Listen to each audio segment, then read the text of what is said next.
Naiz irratian, bigarren kafea.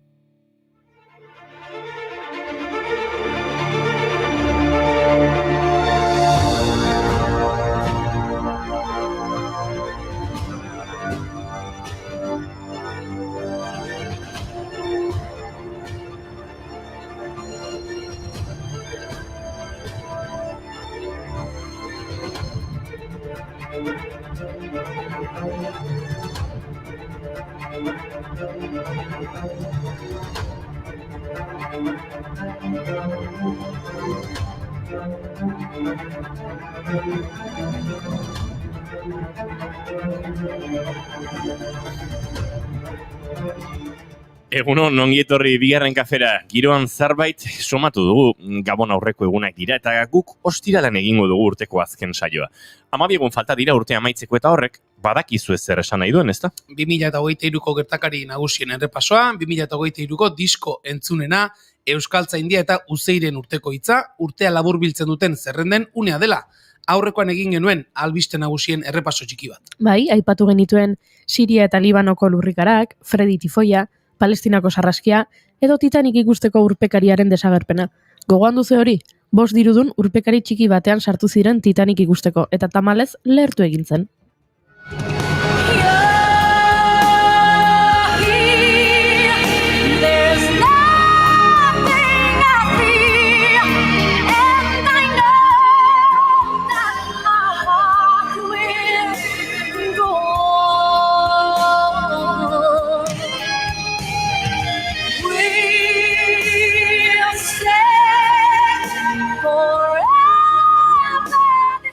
Bada, gaurko egunez estrenatu zuten Titanic filma 1987koa da. Urteak pasa dira. James Cameronek zuzendu eta idatzi zuen, eta Leonardo DiCaprio, Kate Winslet, Billy Zane, Kathy Bates, Gloria Stewart eta Bill Paxton dira antzezle nagusiak. Epopeia romantikoak Jack Dawson eta Rose DeWitt bukaterren arteko harremana kontatzen du. Bi gazte horiek RMS Titanic transatlantikoan ezagutu eta maitemindu ziren Southamptonetik New Yorkera 1912ko apirilean egindako inaugurazio bidaian. Eta 1987ko izan da, spoilerrak egitea baimenduta dago, ezta? Titanicek izotz mendi bat jo zuen eta ondoratu egin zen. Kate salbatu egin zen, baina Jack jaua ez, eta horrek eztabaida ugari sortzen ditu oraindik. Jack salbatu zitekeen Rosek txoko bat utzi izan balio? Itzesitz akordatzen naiz, izan ginen aurraien ikaragabeko irriak non dauden, ez zara oroitzen ondarrezko dorretan, defendatzen ginen marea igotzean, era berean imaginatzen zaitut, olatu solatu. Zientzia saiatu da misterio hori argitzen. Pasaden urtean, gaurko egunez, James Cameronek bera kontatu zuen ikerketa zientifiko bat egin zutela behin betiko eztabaidarekin amaitzeko. Azterketa forentse sakona egin zuten hipotermian aditu batekin, DiCaprio eta Winsleten gorputz masa bera zuten 2 pertsona kontratatu zituzten eta sentsoreak jarri zizkieten.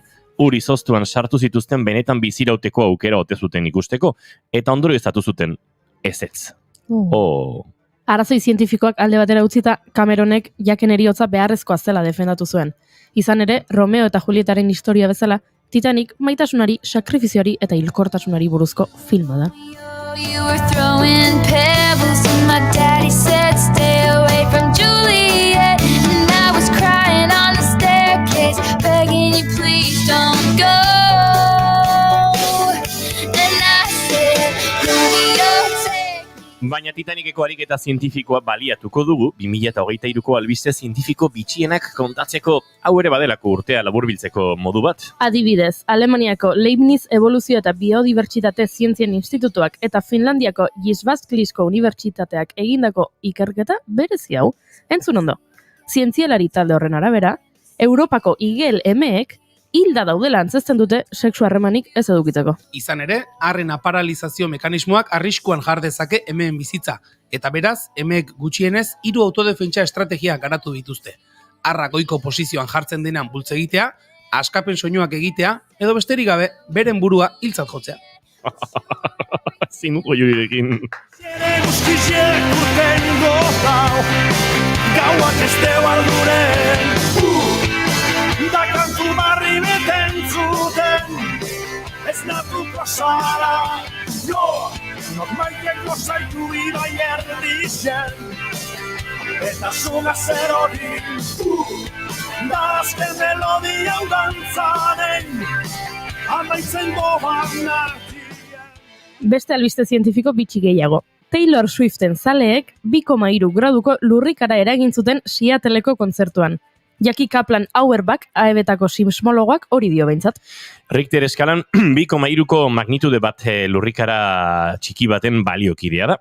Lautik aurrera lurrikara arina da eta 6tik aurrera indartsua. Egia da kontzertuak eragindako lurraren mugimendu anekdota hutsa besterik ez dela, baina bitxia da. Ez da alenaldia eraz birak interes zientifikoaz pizten duena. 70.000 zale baino gehiago korrik egin zutenean Denverren kontzertua ikusteko satelite bidezko irudiek erakutsi zuten jendetza hori espaziotik ikus zitekeela. When my depression works the graveyard shift, all of the people I've ghosted stand there in the room. I should not be left to my own devices. They come with prices and vices. I end up in crisis. Still is all this time. I wake up screaming from dreaming. One day I'll watch as you're leaving, 'cause you got tired of my scheming. For the last time, it's me.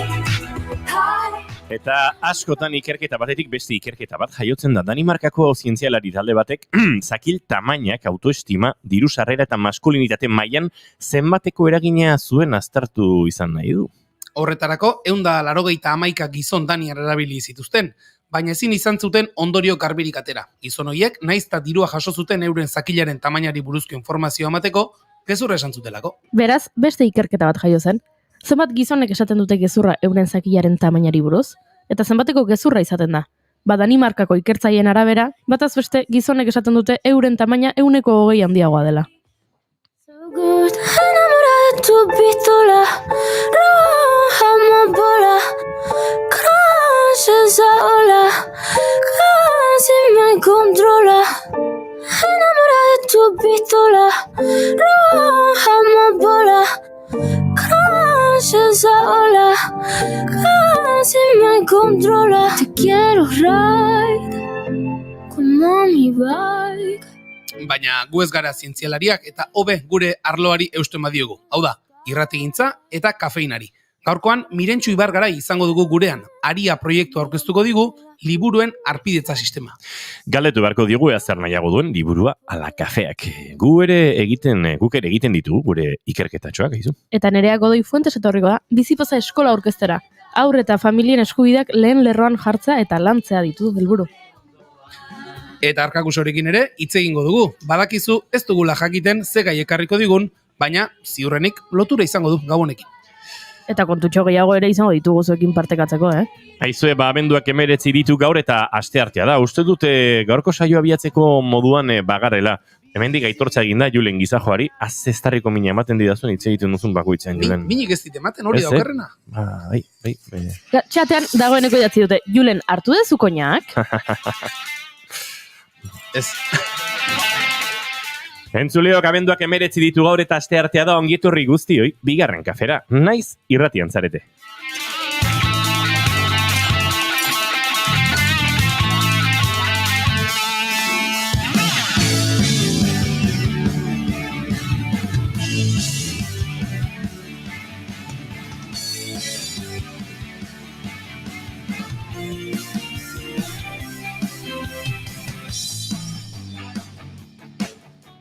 Zuekin jaun Andereok ahots korda izoztuak edo eta Julen Goikoetxea horbe oso egunon. Baita zue ere. Zuekin ahots korda bero eta bihotz bero goiuri ez eiza arandi egunon. Egunon.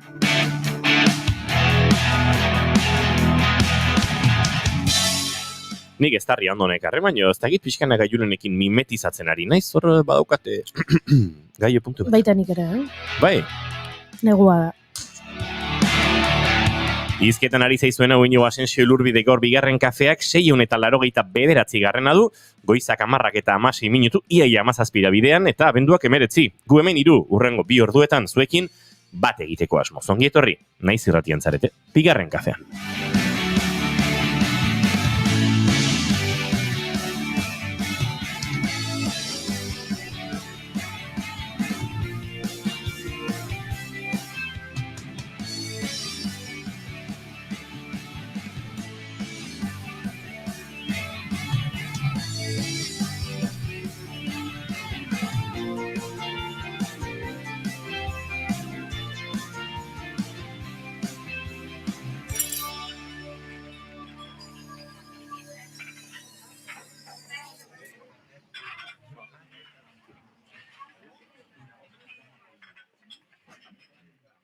Bagoizeko 10 eta 17 minutu diren honetan, Goiorik esan du negua dela, negua baldin bada.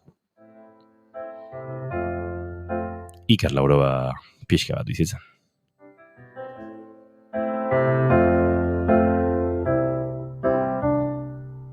Lainotu dira zuzerua, elurte zina izan neua, sandaliak ez dituzu kendu. Gaur goizean esan didate Iruñan 0 gradu zirela. Eta arratsaldean Iruñera joan behar dudanez, arropa potoloak hartzeko. Dakituenik. Zen martxa dagoen, baina gure txatean badago Iruñerrik, ez dit berak esan, baina konfirma dezala Maialen Tellabidek, ea 0 gradutan ziren gaur goizean, edo diren oraindik ere Iruñerrian. Gorkak esan du, gorbiak mano, ez Goiuri hemen zegoen pixet diskutuan Gorka gaur irugote formatoan, Indiokarrak egunon gaztiak, Maialenek Jesus, justu Goiuri gure bideodeian edo gure streamingean irudian sartu denean, orduan txiz sendo bat egiten ari zen. Indiokarrak txiste txar bat egin du Titanicekin, pasa egingo dugu, Maialenek dio spoiler egunon guztiak, egunon Gorka, eta Maialen, Gorkak maite duta bota digu, nire maite duta daguna betan zehar okupatuta, ostiralen legazpin magia gala larun batean gure zirkoa, bertso saioa eta larun baten gabonetako mezua grabatzeko eta iganden sareetan ea zer moduz iruditzen zaizuen. Irrikaz gaude Gorka. Bai. Nekatuta da honeko, zu irakurtziaz Gorka, arnaz estuan. Julen hartu aldezuko inaka, ez du hartu. Akaso kaso egin balizu Gorka, hobeto legoke baina, kaska horra da. Nola, zure esaera hori? Mandozarra baino euskorragoa. Ez baduzu ulertu, mandozarra baino euskorragoa, ze egia da, mandozarra baino euskorra, eta onzaia zela ulertzea bai. Gogorra da bizitza.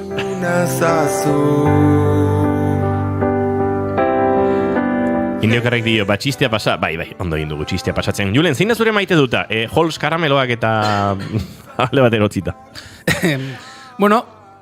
Gabona datoz, Gabonen atarian gaude, edo Gabonetan murgilduta nahi duzuen bezala. Garbi esan da, perez apur bat ematen didaten datak dira, baina Gabonen ingurua edo Gabonak inguratzen dituen hori, baina perezak gehiago ematen didana da, eta hori nire errua da, ze guztiz ekidin ezaken, erosketak azken unera gutxi izana. Ara? Eta egun hauetan, ibili beharko dut, gutxien gustatzen zaidan gauzetako bat egiten. Eta azken orduko erosketa horiek, noiz eta saltokiak jende gutxirekin dabitzan data hauetan, baina erruan nirea da, eta horrek maite dut ez da hori, nire buruari aldez aurretik antolatu alizateko margen guztia auki, eta ez antolatu ez izana beraz, nire buruari hartaburu deitzea maite dut, horlako egoeretan, eta horrein penitentzia egin beharko dut. Erosiko diguzu guri, opariren bat, zure zerrendan gaude? Hori, Inigoren lagun batek esaten duen bezala, hori nik adina jakita litzateke. Eta noiz jakingo dugu? Gabonak amaitzen direnean ez ere ez baduzue jaso, Ze tristea. Horrek ez du esan jasoko ez duzunik, ez dakit. Bertzai egongo naiz.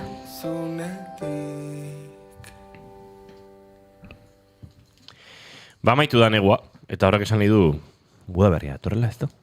Esan ni hemen Julenen atzan jende ikusten ari naiz, eta berokiak, bufandak, eskularruak, denetarik ikusten ari naiz, beraz, udaberria ez dut nabaritzen, Hasi algara, arratsalderi minutuak irabazten, apurka horrendik ez. Hori Inigo Izan jakingo alda, du, Inigok jakingo du, bera da aditua. Horregatik. Egia esan atzo ekialderago negoela ilundu zuen, Pauen negoen, eta esango nuke minututxo pare bat gehiago bai, baina ez dakitze puntutaraino eragina izan zuen abenduak aurrera egite honek, edo ekialdeago egoteak, ze bai izango dira, hola 150 bat kilometro ekialdera, ez da? Eta, ez dakit esaten, Julen, baina Juan Ignacio Artxagak legoan esan zigun, nonbait baietz, Santa Luzitik aurrera azten dela, nonbaititik hau luzatzen. Orain, uste dut, goizetik azten dela irabazten, eta solstizioa etzi izango da, eta solstizioaren ostean, orduan, hasiko da, arratsaldean berez, zientifikoki luzatzen, baina igual egunen batean norbaitek argitu behar digu, ez? Hemen, usteak erdia ustel gehiegi egiten du, orduen luzapenaren kontuarekin. Esan Julen, zientziara joduz, osondo. Bai, baitxoine, ulertu egin behar du nire grafiko hau, hortxe dauzkago, bai, utzi duzu goiuri eta gero. Bitartean bere maite duta botako digu.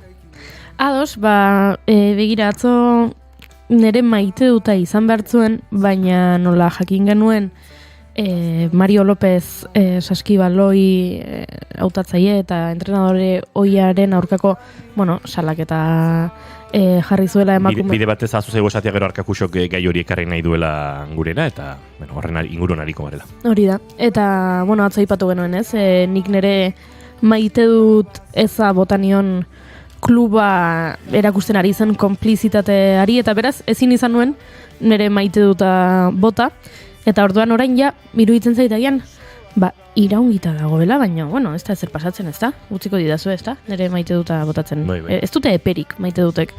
Nire maite duta da, larun bateko Bizkaiako bertsolari txapelketako finalean bizitakoa. Iruditu zitzaidan, zoragarria lehenengo bertsotik, atzo aipatu genuen Aisaren lehenengo bertso hori bat jialen abesti baten doinuarekin, azkeneko bertsoraino, ze, esan bezala, Aisak hasi zuen bertsoaldia bat jalekin eta bukatu zuen titi bat erakusten. Zoragarria iruditu zitzaidan, eta are zoragarriagoa iruditu zitzaidan, honintza enbeitak intzuen hitzjokoa paparra eta bularrarekin, eta nola berak ere titia erakutsi zuen, eta asko gustatu zitzaidan finala, gai ugari landu ziren, zoragarriak, baina gaur berezikin ere maite duta, sareetan ikusi dudalako irakasle askok esan dutela, aste honetan, klasean, Xabaten bakarkako bertsoa jarriko dietela ikaslei, bulinaz aritu zen Xabat, 3 bertsoaldiak izan ziren zoragarriak, baina bereziki azken puntua. Gero ez etorri nere hiletara txabales, sutea ikustera doan piromano bat lez. Eta zoragarria iruditu zitzaidan, oso hunkigarria, eta benetan are zoragarriagoa, irakasle euskaldun askok esatea, begira, lehiaketako bertso hau hartu, eta klasean landuko dut ikasleekin, ea zerbait aldatzen den, zerbait mugitzen den, eta bulinarekin amaitzen dugun. Hori amaitza, ezinezkoa da, baina behintzat lanketa hori egitea zoragarria iruditzen zait, eta, gero esaten dutenek, kulturak ez duela ezertarako balio, edo bertsolaritza gure mugetaz haratago, ez dela ezer, begira, agian norbaiti piztuko dio zerbait barnean, eta agian umeren bat salbatuko da bertso horri esker, beraz, ez zuela zertarako balio, kakazar. Kior ta gezur borobilak Ez nahi zure utxunea sentitu Denborazko aztearen esizaronek bi alde ditu. Goizeko 10:25 eta nik oraindik nire maite duta bota behar dizuet. Tira, Julenek ezagutzen du, nire maite duta, hain zuzen ere gertatuta segituan kontatu niolako, joan den ostiralean, ez, larun batean, asteburu honetan izan da. Nikia dauka sentsazio oso urruti dagoela dena. Larun batean, Añorgako zinean edo Añorga kulturaren gunean, antzokian edo jo genuen esan ezinekin, gartxotun sainerean izan zen gaurekin, eta Julen antzen teknikari lanetan, eta halako batean hurbildu nintzen gaztetxera harri gira eta taldekidearekin garagardo pare bat hartzera. eta antxe, kaineroa bukatu egin da, eta, bueno, lata jarri guk, baina igual, baso hau pixkat ustuta hortxe lata botata, harta basoakin jungo, eta holako baten giratu da kamareroa, eta, daukezu, naiz irratikoaren ahots berbera. Eta, noski, nik geratu nintzen, jakin nahian, adarra jotzen ari ote zen, ote zekien zertazari zen, edo ez, edo enun oso ondo harrapatu. Toron, gehatu nintzaio nola behi da, ez? Bromaren amaiera itxoiten ari denaren tankeran eta santzidan. Ostras, edo zuzea! Ez dakit, nik, nahiz irratian irratxaiat egiten dut, eta han etzit, goizioko 10:00, bigarren kafea. Eta nik, bai, eta, ostras, esaten honik, ahots iguala zenula, eta, iruditu zait edan oso gauza polita, batetik ahotxagatik ezagutzearen kontzeptu hori. Zoragarria. Bai. Eta batez ere urte askotan telebistarekin eta lotu izan nauten horretan, eta zu igusi eta segituan, nik zu ezagutze zaitut, eta ez da gizertaz, eta izan da pixkate, ez dut esango molestatzen duenik, baina batzutan, ez dut zaude azalpen asko emateko, eta teleizatik ezautzen zaitut, ez da gizertaz, da gaina nik esplikatu behar izuz zertaz ezagutzen nauzun edo ez, edo.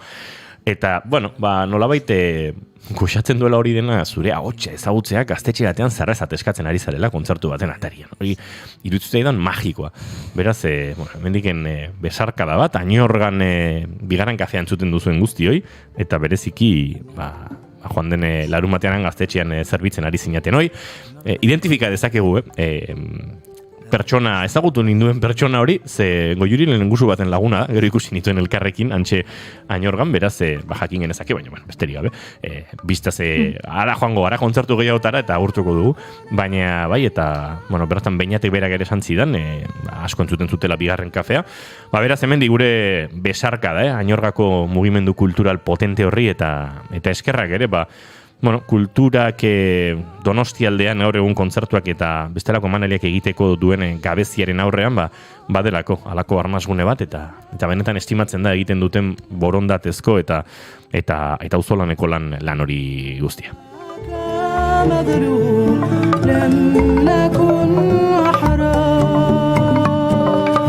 Eta maite duten tartea amaitzeko Aziza Brahim, Oreka Teixa eta Mikel Laboarekin martxa baten lehen notaken bertsio zoragarri hau Saharari kantari diskotik gogoratu, ostiral honetan abenduak 22an Kursalean izango dela kontzertu berezia, bertan Mikel Urdangarin, Eñaute Lorri eta Idoia Surmendi, ez dakit olat Salvador egongo den, badakite egongo dela han Itziarituño, Esti Marquez, Iker Lauroba, Postal kolekzionistak taldeko kideren bat ere bertan, beraz, sarrerak salgai dituzu, orain gutxi batzu geratzen dira, Anari ere bertan izango da, beraz, gonbitea luzatuta guztiontzako.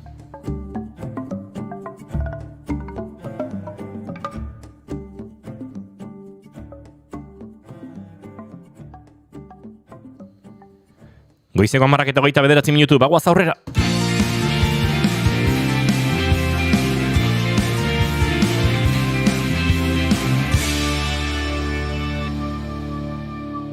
Bigarrenak ez direlako beti okerragoak, bigarren kafea.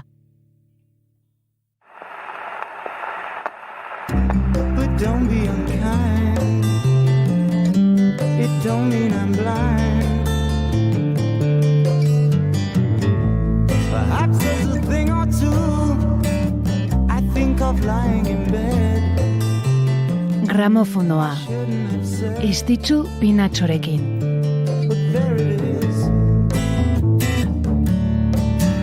Keith Emerson ekarri nahi izan dugu gaur gramofonora.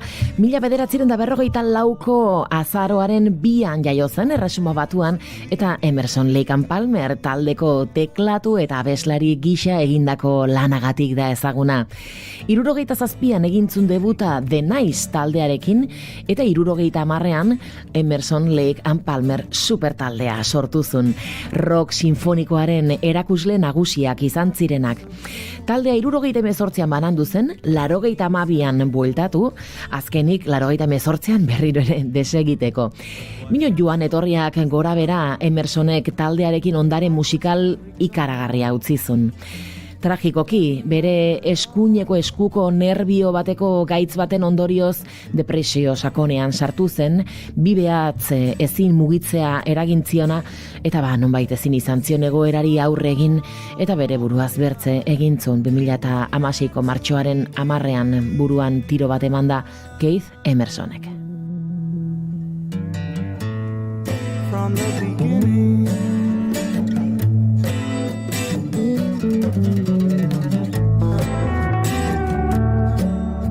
Jada entzungai duzue gramofonoaren azken saioa. Gure webgunean eta podcast plataformetan.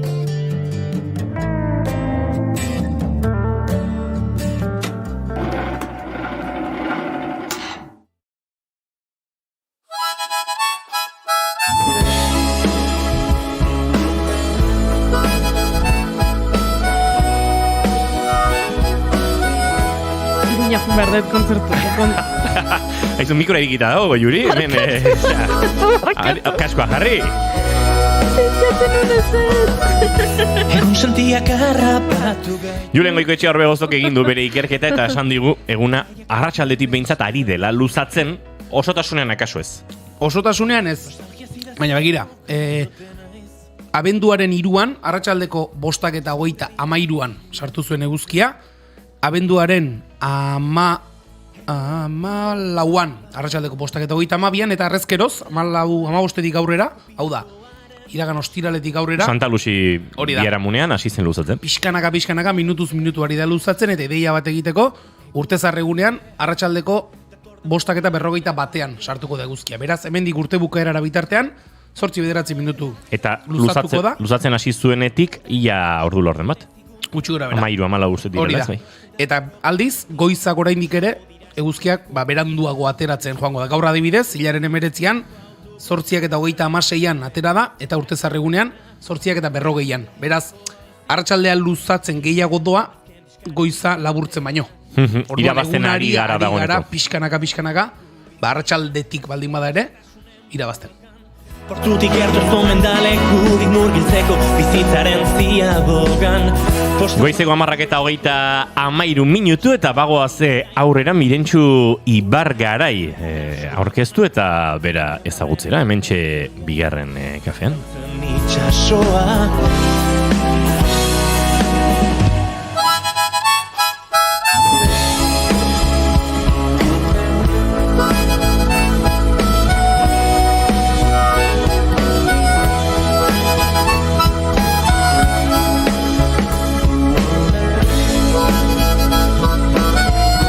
Hemendik diote ona, Julen, hori da periodismo de investigación. Segulakoa. Bauaz baurrera, entzule, aio, orain arte. Ni banoa, zue geratzen zarete eurekin. Nik martxe egin behar dut, tartetxo batean.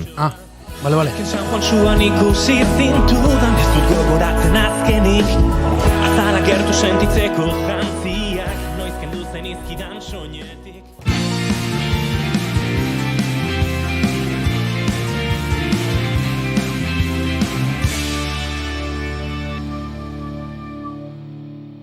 Keep calm and bigarren kafea.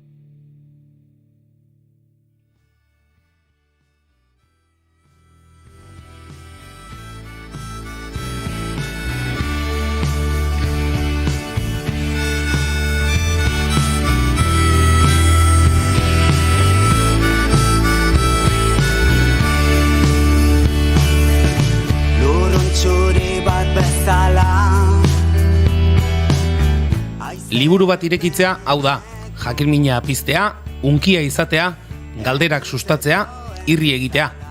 Aniztasun horretan, haurrak bere izaera ehuntzen du.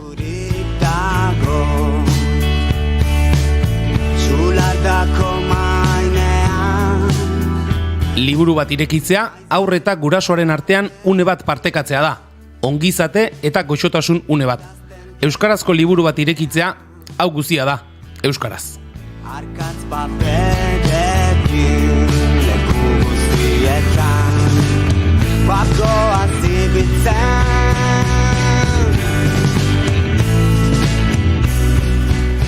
20 urte daramatza Mirentxu Ibargaraik Seaskako ikastoletan irakasle eta formatzaile modura lanean.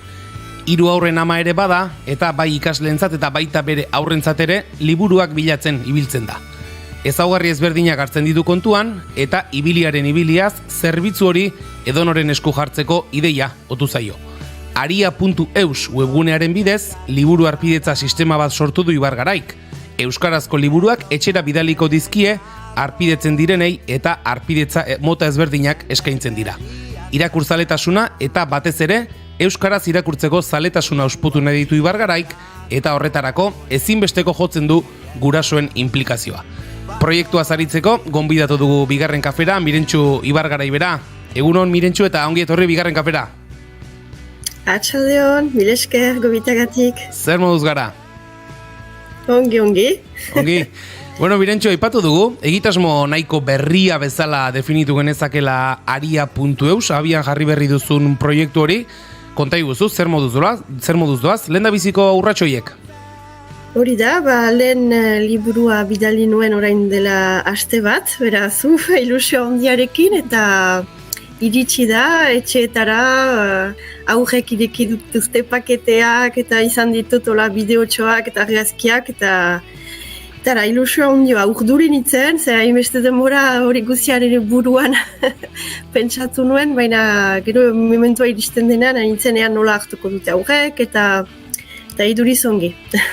Pentsatzen dut, Mirentxu, ideia buruan bueltak hasi zitzaizunean, lehenengo mugarrietako bat izango zela hausi ezta, lehen biziko liburu hori bidaltzeko une hori eta hori iritsi da behintzat. Hori da, bai hori da. Bakizu, iduritzen zaizu, bai ongi pentsatu duzula, baina gero, ean egokia den, ean ze nola hartuko duten gurasoek, aurrek, eta oraindik bada bide egiteko, baina lehen urratsa emana. Euskarazko liburuak etxean jasotzeko arpidetza sistema modura definitu dugu guk Mirentxu, modu sakonagoan azaldu iguzu zer den aria.eus egitasmo hau. Bai, orduan ez dakit batzutan arpidetza hitzarekin badakit egoaldean ez dela ongi ulertzen. Azkenean nahi baduzue familiek ordaintzen dute urte batentzat, eta nik gero hilabetero aujari liburu bat bidaltzen diot. Eta nik hautatu dutan liburu bat, nire gustuko kalitatezkoa dena, ibiltzen naiz ni atera behi diren liburuen artean, irakurtzen, eta gero hautatzen dut altxor bat. Eta hori bidaltzen diot aujari etxera, eta aujak jasotzen du sorpresa bat, hola hilabetero etxean. Hilabetero izan daiteke, edo 2 hilabetero ere proposatzen dut.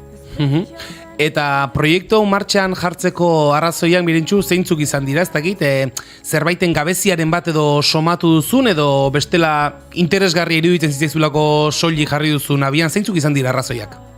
Ez, egia da gogoetatzen hasi nintzenean, oartu naiz, azkenean banituela hor buruan elementu ezberdinak, lehena izaten altzen euskarazko liburuak erosteko iparraldean aukera gutxi genuela. Eta liburu denean ere batzutan ez dakigula zein liburu hautatu. Gero bigarrenik hori ama gisa eta irakasle gisa ikusten nuen literaturarekin zerbait jokatzen zera. Hor, liburu bat, kalitatezko liburu bat irakurtzen nielarik aurrei, bereziki albumak, bai, album ilustratuak. Hor, aurrak eta sarreran oso ongi janduzun bezala, emozionatzen dira, edo izutzen dira, edo irri egiten dute, eta hori guzia euskaraz bizitzeak bazuela gero garrantzia bat hizkuntzarekiko ahemanean eta ibilbidean. Hori biziki importanta zen. Eta gero, hirugarrena liburuak eta hizkuntza euskara etxeetara eramatea, liburuen bidez. Eta hor ere nire gunean azaltzen dut, hasieran ejan duzun bezala, gune hori partekatzea gurasoa eta bere aujaren artean euskaraz, bai? Liburu baten inguruan, hor ere izaten altzela euskararekiko duten atxikimendua gurasoek ere aujari erakustea zoin importanta zaien. Nahiz eta batzutan horiek ez hizkuntza mintzatu ere. Eta horregatik proposatzen ditut ere audioak, ipuinanik irakurtzen dut, guraso erdaldunak hartzen aldu momentu hori bere aujarekin goxo eta entzun arazi ipuina eta arekin komentatu. Aipatu duzu, Mirentxu, zuretzako ez dela lan erraza izaten, ez? Ze liburu bidali aukeratze hori, zein izaten dira, hautaketarako erabiltzen dituzun irizpideak? Bai, ejan bezala gehien bat bidaliko ditut albumak. Eta album ilustratuek badute, nola ejan, funtzionatzen dute testua, irudia eta objektuaren arteko interakzio horretan, bai? Egan nahi baita, ene gustuko album on batek hori guztiak nahasturik du bere historia kontatzen, bai? Batzutan irudiek kontatzen dute zerbait, testuak osatzen du edo alderantziz.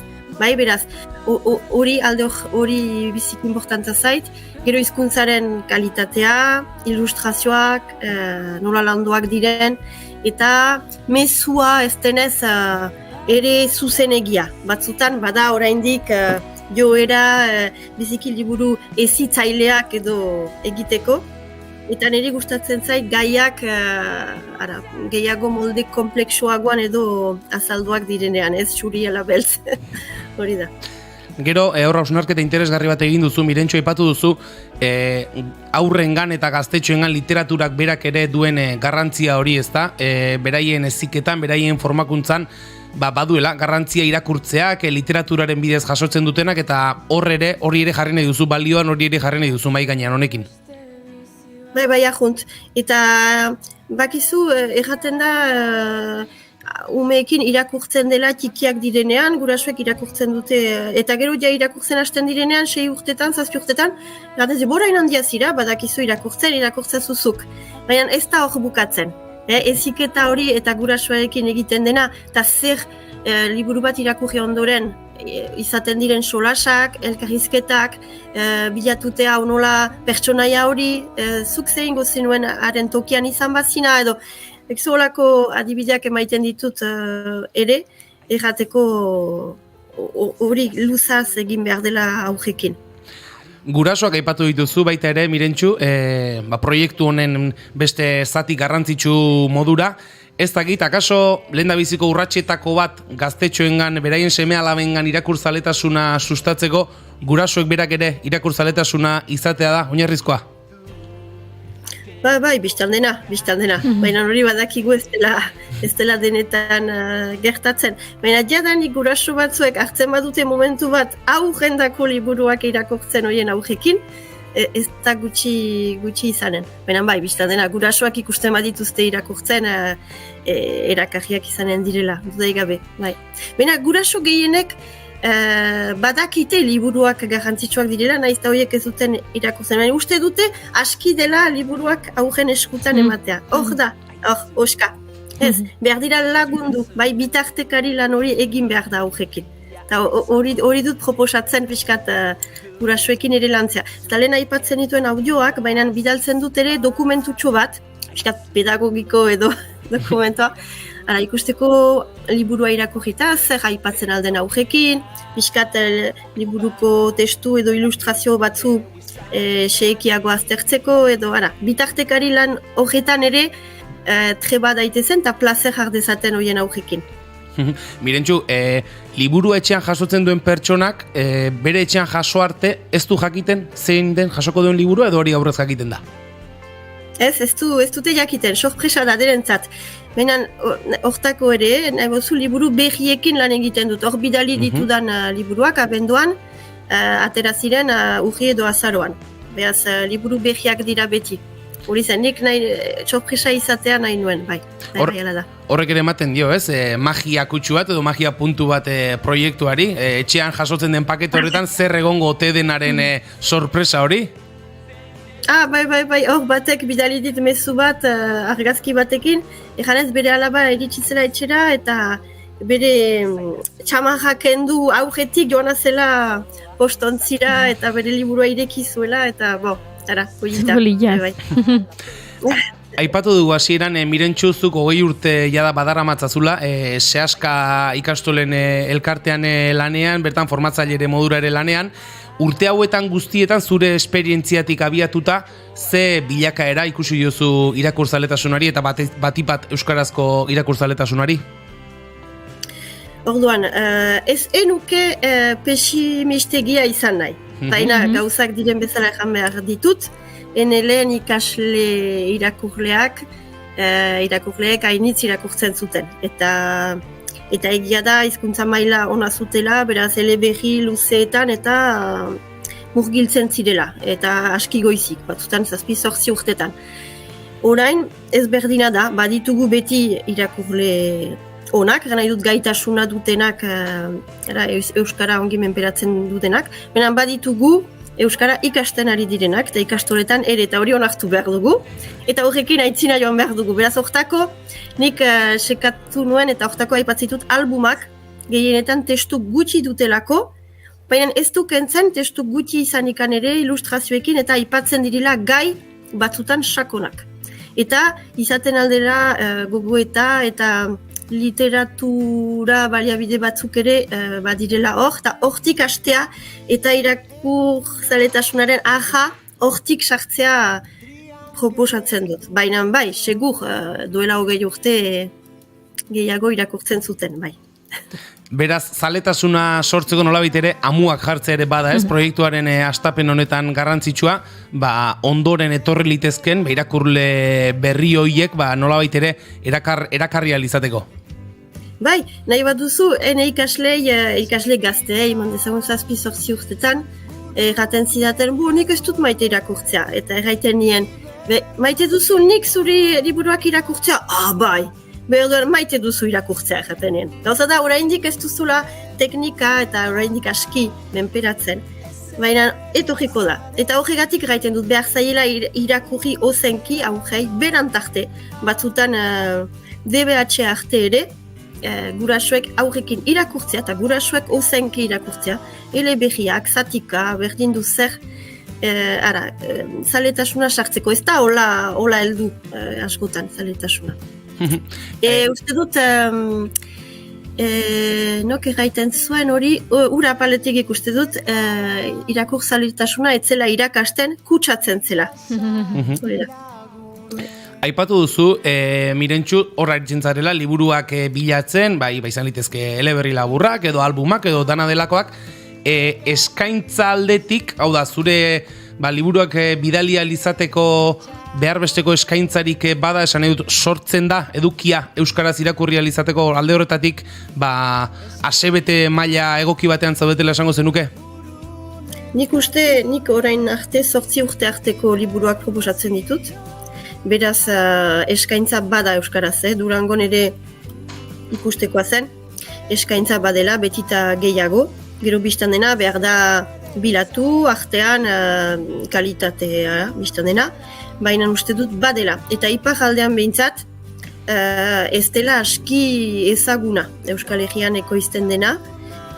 Badira itzulpenak, baina badira ere jatorriz euskaraz idatziak diren liburuak, biztan dena nik horiek lehen esten ditut, baina itzulpenak ere hor ditugu eta beharrezkoak dira.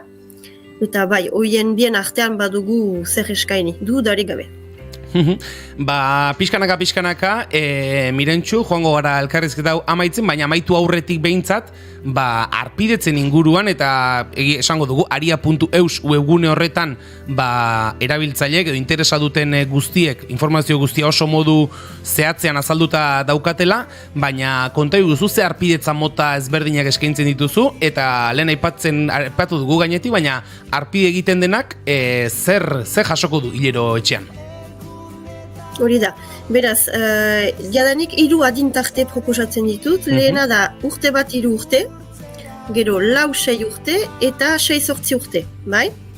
3 adintarte horietan, gero badira 3 janen dugu, 2 arpidetza mota, lehena da hilero, janai du urtean 12 liburu jasotzen dituela aurrak, edo 2 hilabetero, hor da 6 liburu urtean, erdikoa, hor, prezioak aipatuko ditut, behaz, hilabetero liburu bat jasotzeko 19 euro da hilabetean, 2 hilabetero bat jasotzeko, alere hilabetero ordaintzen da 10 euro terdi, baina 2 hilabetero jasotzen da liburua. Eta gero badut hasierako aria deskubritzeko edo 3 liburu jaso ikusteko gustatzen zaien, eta hori da 21 euro 3 hilabetez, eta gero gustatzen bazaie, arpidetza bat hartzen aldute. bai? Eta gero ze jasoko duten, biztan dena lehenik liburua, orduan saiatzen naiz pixkat liburua pertsonalizatzen, aujaren izenarekin taula, gauza polit bat egiten. Eta horretan sartzen dut gurasoen dako dokumentu bat, historiaren laburpen edo zer bat egiten dut ere erdaldunentzat. Gero esplikatzen dut zendako liburu hori hautatu dutan, ze interes duen ene ustez. Eta gero ematen ditut aujarekin bide egiteko ideia batzuk. Zer aipatu, gero ematen ditut beste liburu referentzia batzuk, gero liburu dendetara joateko erostera edo liburutegian mailegatzeko.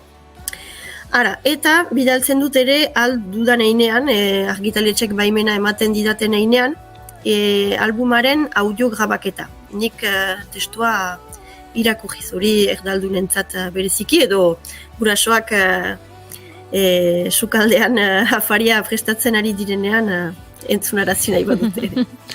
Ari nintzen pentsatzen Mirentxu, baten bat akaso ongo dela entzuten eta nik ere liburuak erosiko nizkieke, nire semea lai, baina ez du jakiten zer erosi eta askotan zalantzak izaten ditut edo ez dut asmatzen eta aukera paregabea jartzen ari zara jende horri. Beraiek hautaketa egin beharri gabe, hilero liburuak etxean jasotzeko aukera? Hori da, eta jendeak hori jaten dit azkenean, bai, egin behar zen hori, eta bai, bada beste liburu dena bat zarautzen hori iten duena, garoa, baina bestera, bai, gu biak gara, hola, abiatu garenak, baina bai, uste dut, ikusiz jendeak ze ajera egin dion proiektuari, bai, pentsatzen dut behar bati erantzuten diola. Somatzen duzu, lehendabiziko urratsa hauen ostean, ari dela inguruan, ez dakit, ikastola inguruan edo mugimendu pixka bat sortzen ari dela? Bai, mugimendua bada, gero ez da kasu, ez dira, egunka heldu egunero. Baina, bai, jendeak aipatzen du, uste dut orain jalean liburua iritsi dela, jendeak aipatuko duela, gero gabonak heldu ziren, beraz opari eder bat zen, gero aitatxi amatxiek egiteko opari edera da, ze badu kostu bat alere, hilabetero, beraz baditut hainitz aitatxi amatxi, opari hori iten dutenak, eta egia da opari eder bat dela. Bai, espero dut, zoi eske jere hola zabaltzen da, eta gehiago izanen ditugu. Proiektuaren berri izan dugu, eta esan duguna, norbaiti interesa sortu baldin bazaio, aria.eus webgunean, liburuak etxera bidaltzearen proiektu honen inguruko informazio guztia, bai proiektuaren ondinorakoak, arpidetzaren inguruko informazio guztia, eta nahi duen beste, bertan kontsultatu ahal izango du. Mirentxu Ibargarai, mila esker, bigarren kafera horbildu, eta martxan jarri berri duzun proiektu politi honen ingurukoak kontatzegatik. Mila esker zuei denagatik, eta ondoko aldi arte. Segi ondo! Zeri egin aurre, nori eman bizkarra, atzera ez begiratu, gaindi ezazulanga.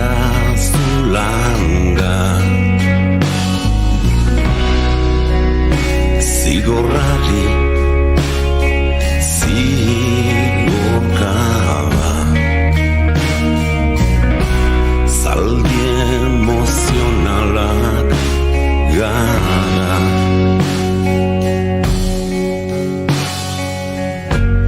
Zaldunik ezean, akaso karabana. Dara magun gurdian, nordea brumboa. Zangopea daukat, ferraz ongi joa. Ekin josita daude gure asmoak. Zigorrari, zigorkaba, zaldi emozionalak gara.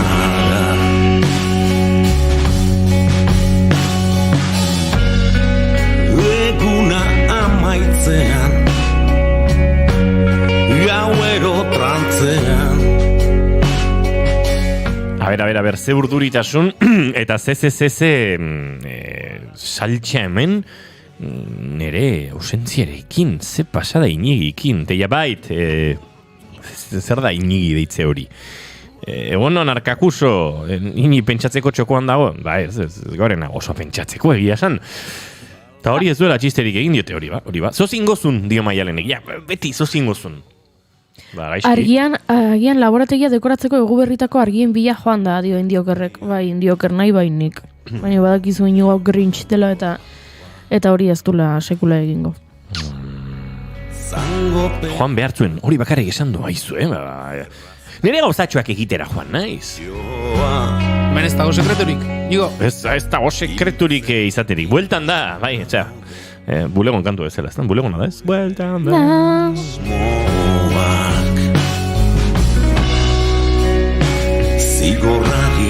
Ez dakit gure entzuleek eta gure txatean direnek zenbatik hemen ikuste portzentaia bai dela, ez? Gabonetako dekorazioa oso egin zaleak. Gutxi garela Grinchak, ez? Nola barkatu? Zenbat uste duzu gure entzulen artean direla Grinch xamarrak eta zenbat gabonzaleak?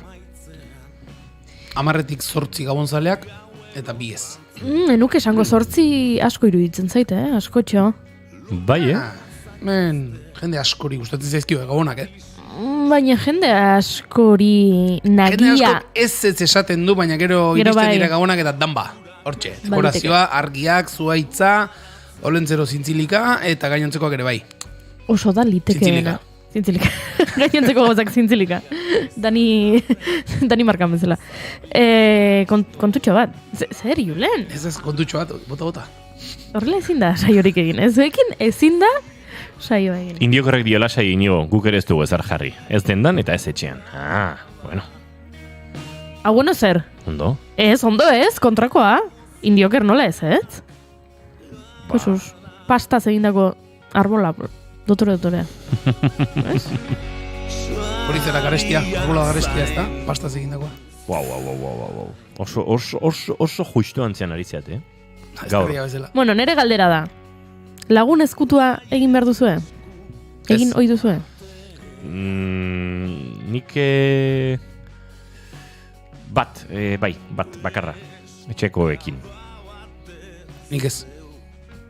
Vale, proposatu behar nizuen irratian egitea baina. Zuen aurpegietan ikusi dut. Ez pasatzen. Egingo dugu. Ziur? Bueno, gero hitz egingo dugu.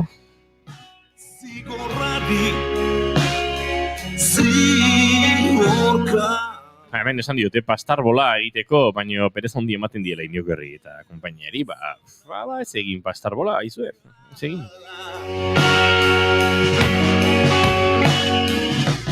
Nik akaso etxean daukadan super minimala dan eta duela laburute jarri ez dudan mini arbolo hori jarri egingo dut. Bueno, jakin dezazuen, ikerketa baten arabera, gaur ari gara, zientzialariak gora eta zientzialariak bera, ikerketa berri baten arabera, etxea orduan eta geroz eta lehenago apaindu, gabonetako argiekin, orduan eta zoriontsugoa, jomen da jendea. Journal of Environmental aldizkariaren arabera. Beraz, zoriontsugoak dira, etxea gabonetako apaingarriekin dekoratzen dutenak. Uztailean. Jartzen du, egia esan ez du jartzen... Orduan eta lehenago dekoratu, zoriontsugo baldin mazara, jarri uztailean, edo ez kendu urte osoan. Ez du jartzen lehenago, zenbateraino dan lehenago, baina... Arkakusok esan du gero ikusiko dugula berea, baina zuk arkakuso uztailean ez duzu jartzen, baina goiz xamar, bai, hombre, egia da, abenduak 19 dituela, igual jartzeko garaia bada, ez Goiuri? Berandu da. Ez bali baduzu jarri, ja ez jarri, berandu da. Nik badakite zuek oso zaleak zaretela, arkakusoren etxean ere apainketa dagoela, baina ez dut apainketari ikusten naiz irratearen estudio zentraletan, beraz, hor mantentzen dugu alako seriotasuna, eta goizeko 11 diren honetan, bagoaz estudio zentraletara azken ordukoaren bila, Zurin Iglesias lankidea antxe dugu, egunon Zurine? Egunon guztioi. EAko sektore publikoko langile gaur greba eguna dute, soldaten igoera eta EAko baldintzen arautzea eskatzeko. ELA, LAB, Komisiones Obreras, SATSE, SK eta Steia sindikatuek deitu dute grebara. Minutu gutxi barru, EAeko 3 hiriburuetan manifestazioak egingo dituzte eta sindikatuek adierazi dute grebaren jarraipena oso zabala izaten ari dela. Greba eguna da! Greba eguna da! Gaur! Greba eguna da! Ohar batean azaldu dute komunikabide eta garraio publikoi dagokionez, greba ia erabatekoa izaten ari dela lehen orduotan. Horren adibide da, irrati eta telebista publikoan gutxienezko zerbitzuak ezarrita albistegiak bakarrik emititzen ari direla. Garraio publiko ez pribatuan ere, Euskotren, Bilboko metroa, Tubisa eta Donostibusen grebaren jarraipena oso zabala izaten ari da. Lehen orduko datua kontuan hartuta, hezkuntza publiko ez unibertsitarioan eta unibertsitarioan ere, grebak jarraipen oso zabala izango duela iragarri dute sindikatuek. Horrez gain, udal eta foru esparruan ere genituen datuak berresten ari direla adierazi dute sindikatuek eta grebaren jarraipena oso zabala izango dela dirudi. Horrez gain, sindikatuek salatu dute ordea Osakidetzan zerbitzu minimoek guztiz baldintzatuko dutela grebaren jarraipena. Bestalde, Bart, Gernikako sare feministak impunitatea eta konplizitatea salatu ditu Mario López Gernikako kirol arduradunak adingabe bati egindako ustezko sexu abusuengatik. Guk sinisten zaitugu pankarta zeramaten.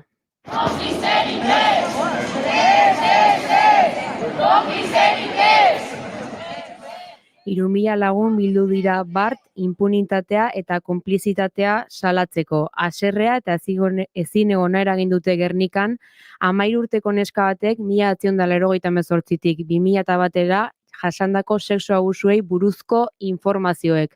Neskak salatutako erasoen arbuioarekin batera, Lointen Gernikaz Eskibaloi taldeko zuzendaritzak afera honetan izandako jarriari buruzko kritikak ere nagusitu dira. Sare feministaren eta kluaren bertsioa ordea ez datoz bat. Feministek adierazi dute uda hasieran izan zutela kasuaren berri eta kluarekin zenbait bilera eta dei egin zituzten egoerari irtenbide bat emateko asmoz.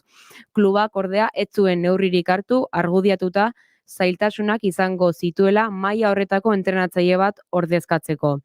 Hori bai, manifestazioa bukatu berritan, oharra kaleratu du Lointe Gernikan eta hauxe da. Inoiz ez, ez dugu jakin salaketa zela adingabe bati hainbat sexu abusu egiteagatik. Taldeak berritsi du kargutik kendu dutela López eta barkamen askatu du gaiaren kudeaketan egindako akatsengatik. Hurrengo egunetan bilera ezoikora deituko dute beharrezkoak diren jazalpenak emateko. Beste sexu eraso bat, 20 urteko gazte bat atxilotu dute Iruñan, 60 urteko emakume bat bortxatzea leporatuta. Iruñako udaltzaingoak adierazi duenez, gaztea emakumearengana hurbildu eta ustez poltsa eta mugikorra lapurtu ondean sexualki eraso zion. Atzo Antxoainen atxilotu zuten gaztea eta udaltzaingoaren egoitzan dago, epaiaren esku uzteko zain. Bukatzeko, Beskoitzeko ikastolak lurrak erabiltzeko baimenik gabe utzi du herriko etxeak. Beste hitzarmenik lortu ezean, 6 hilabetera legez kanpokoa izango da ikastolako gaurko lekuan segitzea. Ekaina arteko epea dute. 14 hautetsi bozkatu dute Fabien Aiensa auzapezak proposatutako deliberoaren alde. 4 ordea kontra eta jarraian dimisioa aurkeztu du Anne-Mari Joku hautetsiak. Ama, ze estresa. Modan dago, ez? Zen igual tristea da esatea, baina dena biltza estresatuta, inguruan. Asko entzuten da, ez? Bai. Akaso, beste gauza... Akats bat egon da kortean, hala ere, herriko etxe aurrean bildu dira gurasoak, zurbil, haserre eta harriturik. Beraz, hori ese gaurkoak 12etan informazio gehiago eta bigarren kafearen esku uzten zaituztet. Eskerrik asko Zurine Iglesias, esan da bezala, eguerdiko 12etan informazio gehiago, guk aurrera egingo dugu, gure urrengo gonbidatu aurkeztuko dizuegu segituan, eta hementxe, goxo egingo dugu urrengo ordu bete eguerdiko 12etara bidean.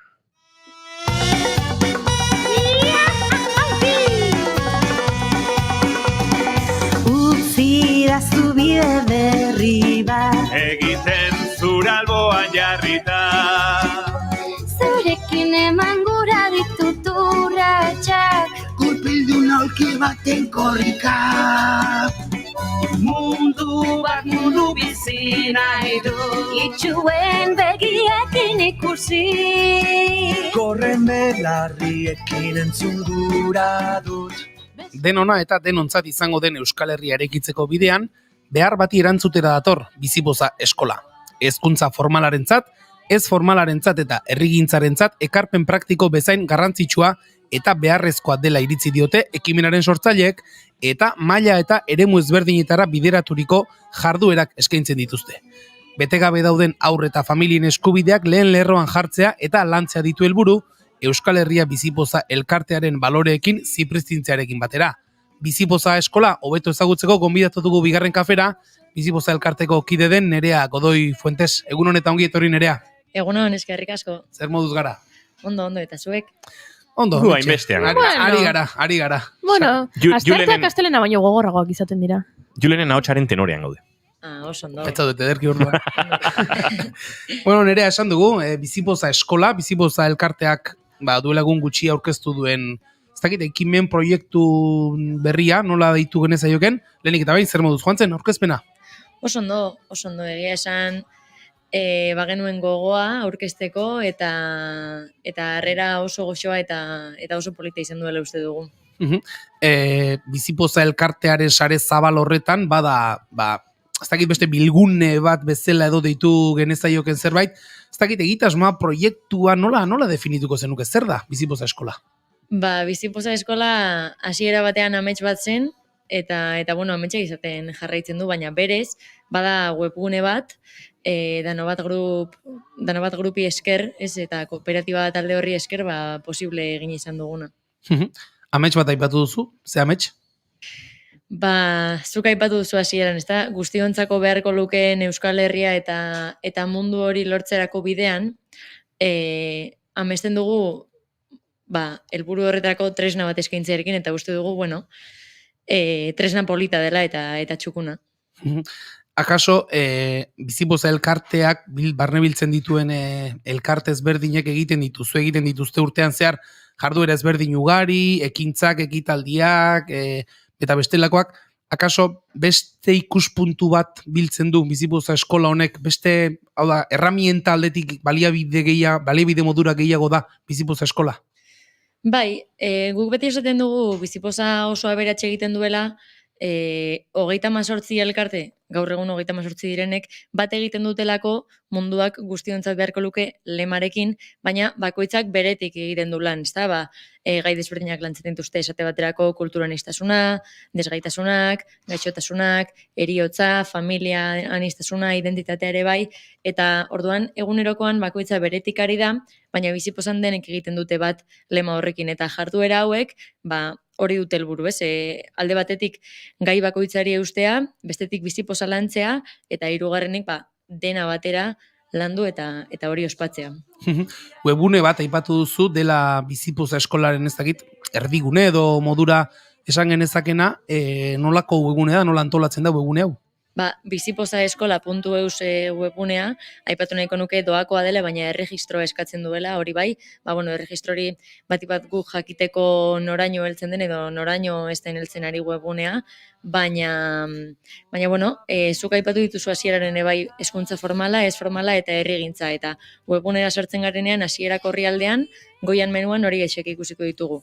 Hezkuntza formala eta horri bideratutako edo horren barnean dauden hezkuntza maila desberdinak, aurre hezkuntza, lehen hezkuntza, gela egonkorra, derrigorrezko bigarren hezkuntza eta goi mailako hezkuntza ditu duguna, 16 urtetik gorakoentzat eta helduentzat ere noski.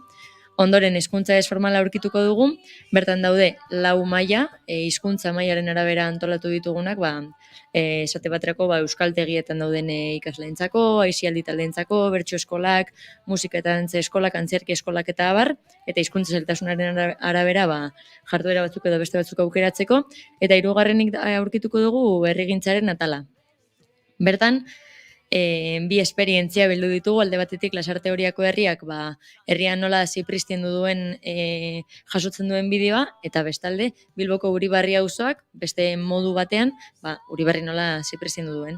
Eta badaude gero ere beste atal batzuk, elkarteen atala adibidez, bertan biltzen dira elkarte bakoitzaren material guztiak urteetan zehar bizipozan sortzen joan garenak, baina baita elkarteak aurretia zituenak ere bai, badirenak mikrodokumentala, karaokeak, kantu eta bideoklipak eta jakina horien karaokeak, ipuin animatuak kasu batzuetan ere bai, abesti horien partiturak egin dizkigu Xabi Zabalak, eta badugu ere bai elkarbanatzen atala, eta atala hau oso polita iruditzen zaigu, atal honek gonbidatzen duelako jarduerak aurrera eramaten dituen oro gonbidatzen du horiek partekatzera. Hau da, nik hau egin dut honela nire ikastetxean eta partekatzen dut, edo nik hau honela egin du nire herrian eta partekatzen dut, eta bada ere aberasteko toki bat, ezta? Eta bukatzeko ere badugu egutegiaren atala, eta esan egutegiak eleratu dugula fisikoan, baina baita digitalean ere, eta hori da webunean aurkitu daitekena. Bertan, barne biltzen dira, gure elkarteek ospatzen dituzten nazioarteko egun guztiak, eta horiek ere bat dira mugarri, gai guzti hauek erdigunera ekartzeko. Elkarbanatzen atala aipatu duzu, Nerea, nolabait ere, egiten den hori erakutsi izateko leio modura edo dagoen atal hori, eta akaso, norbaiten buruan ere egon liteke, ez? Nik ere zerbait egingo nuke, edo guk ere zerbait egin genezake, hauek egiten dutenaren antzeko, edo beste modu batera, baina jende animatzeko ere balio dezake. Bai, hala da, zalantzarik gabe.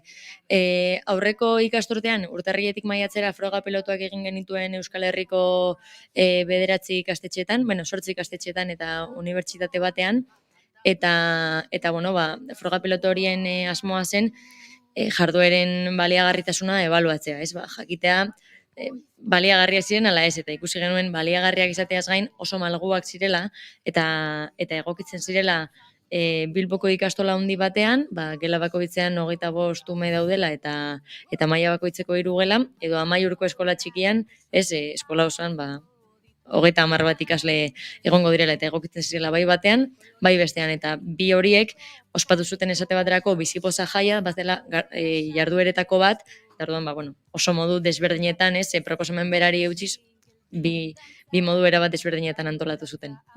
Aipatu diguzu Nerea, nolabait ere 3 bloke nagusi edo badituela webuneak, hizkuntza formalarena, ez formalarena eta herrigintzarena, baina bizipoza eskola.eu webune hori norentzat hau da, nori zuzenduta dago webune hori? Denontzat.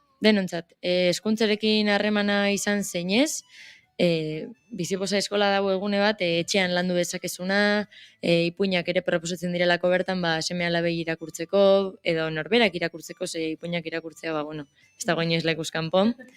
Ikastetxeetan lantzeko, aipatu ditugun euskaltegia isialdi talde, bertso eskola, musika eskola guzti horietan lantzeko ere bai, herrietan lantzeko, gonbidatuko nituzke irrati honetako entzuleak bideo horiek ikustera herrigintzaren atalean daudenak, nola antolatu zuen Lasarte Horiako herriak eta nola antolatu zuen Bilboko Uribarri auzak bizipoza eguna eta ekimen desberdinak ere urtean zehar, ze hori herri guztietan, auzo guztietan egin daiteke. Orduan, webune hau da denontzat, ez pentsa hezkuntzarekin harreman berezirik izan behar denik. Aspalditik zenuten buruan horrelako zerbait egiteko ideia esan nahi dut, zuen inguruan edo zuen buelta guztian dituzuen baliabide, errekurtso, aukera guzti hauek puntu batean guztien esku jarri izatea? Bi kontu daude. Alde batetik, duela urte batzuk egin genuela Bilboko ikastola batean eskolaz kanpoko ekintza bat, non 5 eta 7 urte bitarteko aurrekin hainbat jarduera egin genituen, modu ludikoan, kantatuz, jolastuz, eskulanak eginez, abestuz, elkarteak ikastolara gonbidatuz, eskola orduz kanpoko, tarte horretan, eta horrera kutsi genuen, hitz egin daitekela adin horretako aurrekin jolastuz eta bizipozez, minbiziari buruz, heriotzari buruz, gaixotasunari buruz, kulturaniztasunari buruz, familianistasunari buruz eta denari buruz egia esan. Orduan alde batetik hori, eta gero bestalde, aipatu dut lehen ere, bizipozan joan garela urteekin material desberdinak sortzen, eta 2 proiektu mugarri edo izan dira, alde batetik mikrodokumentalen proiektua, non elkarte bakoitzak 3-4 minutuko bideotxo batean asaltzen duen bere jarduna, eta baita bizipozaren 20 minutuko dokumental bat ere, eta gero mugarri izan zen beste proiektu bat, izan zen kantu eta bideoklipena.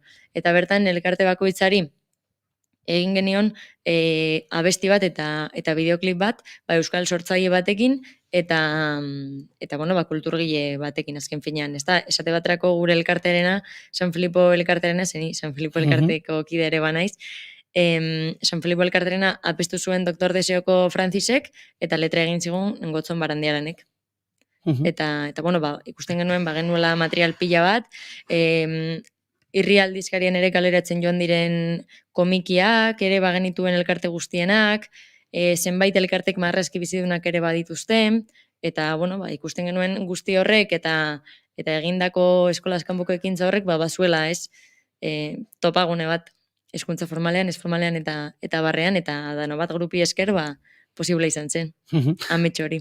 Ari gara, Bizipoza eskola ezagutzen, baina nereak berak elkarrezketa ulotzerakoan proposatu zigun, Bizipoza elkarteko kide den, beste elkarte bateko kideren bat ere elkarrezketara hurbiltzea, eta dankan elkarteko kide bat agurtuko dugu berehala, baina nerea, nahiko genuke zuk aurkeztea, nor sartuko dela Ester gurekin elkarrezketan? Orain gurekin sartuko da Marina Juaristi, dankan elkarteko kidea, eta esan bai dankan bai Bizipoza osatzen duten gainerako 37 elkarteak direla Bizipozaren taupada, eta nola ez ni etorren ez gaur hona, baina Marinak ere egon behar zuen gurekin elkarteen izenean eta dankanen izenean. Marina Juaristi, dankan elkarteko kidea, egun honetan ongi etorri bigarren kafera? Egunon, eskerrik asko. Nerearekin ari gara hizketan Bizipoza eskolaren inguruan, proiektu potente bada, Marina pentsatzen dut, ez? Bizipoza osatzen duzuen kideontzat, horrelako proiektuak aurrera eramatea, benetan interesgarria eta gauzak ondo egiten ari zaretenaren seinale izango da. Bai, oso potentia proiektua eta oso beharrezkoa bai aldi berian, ze balore oso garrantzitsua lantzen ditu. Dankan elkartearen inguruan, esan behar dut dena esaten hasita, eskerrak atzo nereak esan zidala nola irakurtzen zen, ze bestela izerdi ederrak botatzeko nengoen gaurkoan, ze idatzita kendan izango litzateko, baina dankan, Marina, Senegaldar eta Euskaldunez osaturiko elkarte bat zarete, eta nolabait ere, bi komunitateen arteko elkarrekintza eta komunikazioa bultzatzea duzu helburu, jarduera eta lanlerro ezberdinen bitartez. Konta iguzu, zertan aritzen zareten? Bai, hori da, oso ondo saldu oso. Gu Senegaldar eta Euskaldunez osatutako elkarte bat ga, gehien bat, debagoieneko baiaran itxen dugu lan, baina, Euskal Herri osora zabaltzeko asmotan bebai. Eta, gure helburua gehien bat, bi komunitate hauen arteko elkarrekintza eta kulturartekotasuna sustatzia da. Eta aldi berian, Senegaleko komunitatean bebai, garapena bultatzen gabiz, egin batian. Eta ontzen bertan, proiektuak euskogunak martzen pixkat, Senegalen kultura eremua eraikitzen eta artizautza tailerra eraikitzen gabiz. Eta bergaran, eskoletan proiektu ezberdinak gabizitzen, LH-en eta DBH-en, baita biztanliak pixkat kontzientziatzeko txarra batzukin ditugu, eta hor gabiz lanian. Moda proiektu bat ere uste dut, zuen egunean begiratuta behintzat, baduzuela martxan, konta iguzu, zer de moda proiektu hori? Moda proiektua, ezakit, 3-4 urte goia zitzen, eta, Senegaletik ekatzen ditugun oialekin, bertako arropak tuneatzen ditugu edo, eta, horrekin, elkarrekintza kulturartekotasun hori islatzen dugu modu batian. Esan dugu, Bizipoza elkarteko kide zaretela, zuen aletxoa ere ari zarete jartzen, ez? Denona eta denontzako Euskal Herri horretarako bidean? Bai, poliki, baina bagabizu eztan. Senegaldar komunitatea esan genezake badela, Euskal Herrian nahikoa zabala, askotan ikusi izan ditugu, ez? Arrantzontzietan eta Senegaldarrak lanean, zenbaterainoko harremana, zenbaterainoko lotura komunitate hori ari zarete sortzen? Guk Elkartean gehien bat, Bergaran dagoen Senegaleko komunitatea gehien bat da Dionwar herrikua, da Senegaleko herri bat. Eta, itzen dugun garapenerako proiektuak herri horretan oinarritzen dira gehien bat. Orduan, Bergarako eta inguruko Senegaldarrekin kontaktuan egoten ga, eta, azkenean beraien beharretara bai egokitzen ga, proiektu horrek aurrera eramateko momentuan. Uste dut Dionwar gune horretako ikaslentzat Dakarren ikasle pixu baten proiektua ere, ez dakit orain aurrera eramaten duzuen edo eraman izan duzuela, ezta? Bai hori da, Dionwar herriko gaztiak zailtasunak dauzkate Dakarren unibertsitatera juteko, eta orduan finantziatzen dugu ikasle pixu bat Dionwarreko ikasleak unibertsitatera juteko aukera izateko. Bukatzeko, Marina, dankan elkarteak aurrera begira, zer erronka ditu eskuartean? Ontzen gehien gare eskoletako proiektu horrekin, lehen hezkuntzan gehien Senegaleko realitatera gerturatzia ikasliak, indarrian jartzen bertako aberastasuna, komunitate sentimendua eta olako baloriak, eta gero DBH-en egingo ditugu hainbat esku hartze, eta bertan migrazio gaixa ikusgarri jarri, kontzientzia pixkat sortu, eta migrazio eskubian inguran bebai hausnartzeko lanketak ingo ditugu. Marina Juaristi, dankan elkarteko kidea, mila esker gaurkoan bigarren kafera hurbiltzeagatik. Eskerrik asko zuei, arte.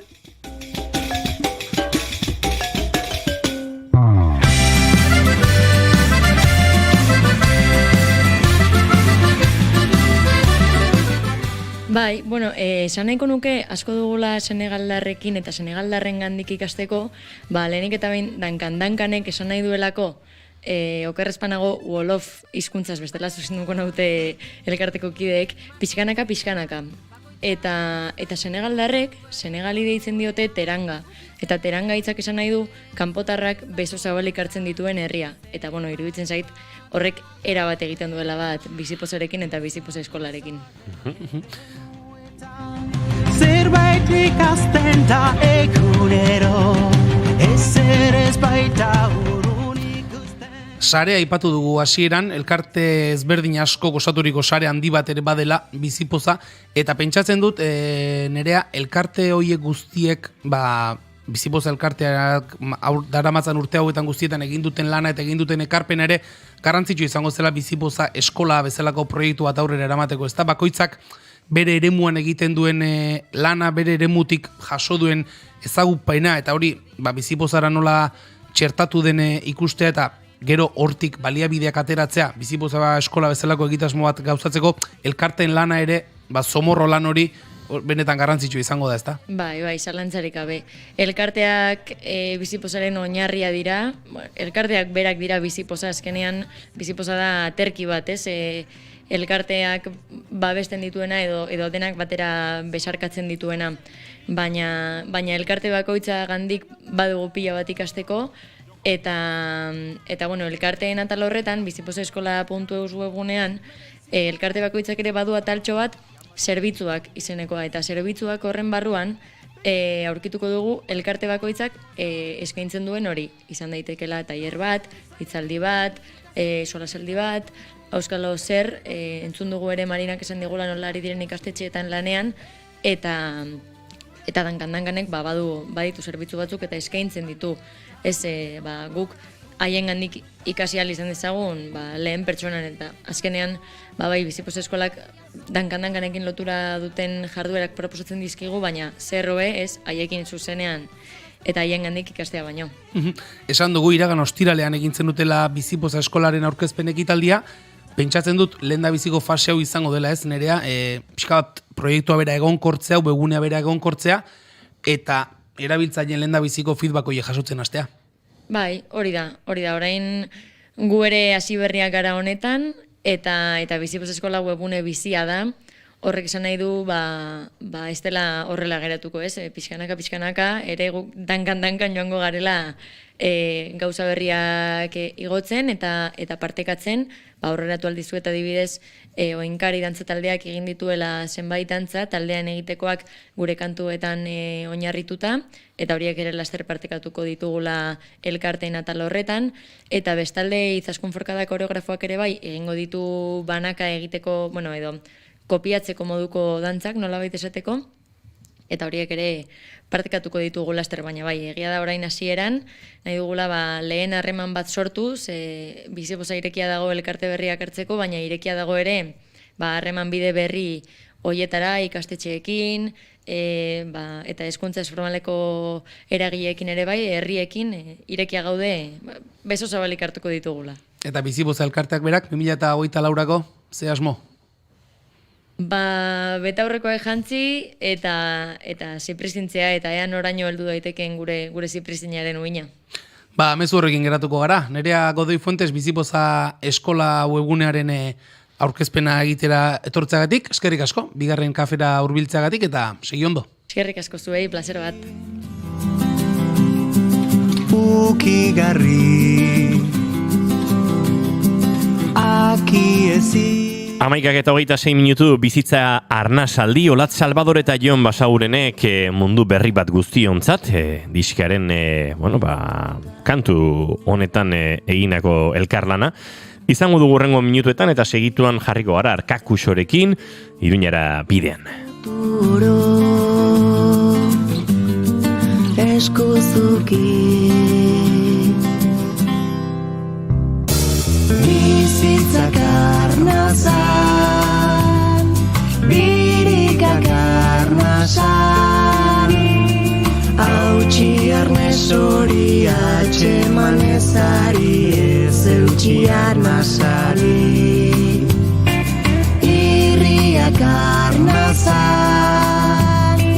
irrika arnazan, hautsi arnez hori utzi arnazari, bizitza arnazaldi.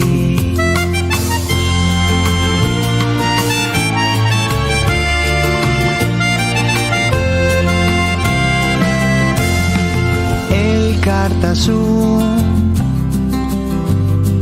elkarrezin, ulerterraz, elkarrekin, hauskortasuna, langar lainoz, maskortu, gainazaluro, azaldadien.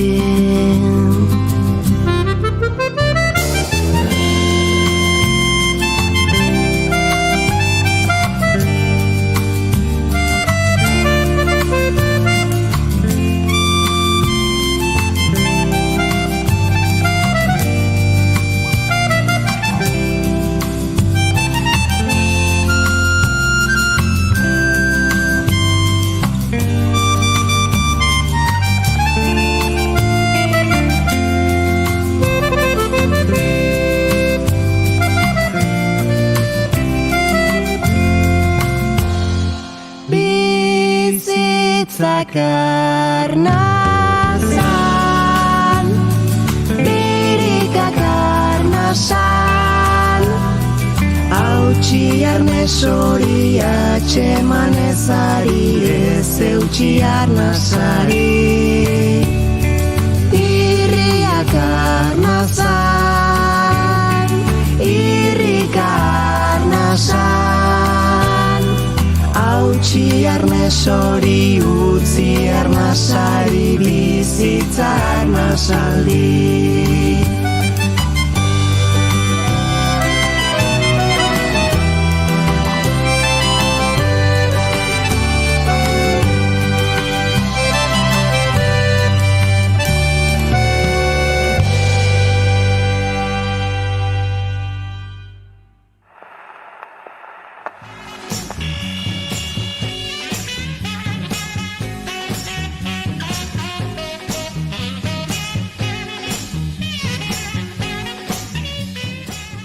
Gramofonoa. Estitxu Pinatxorekin.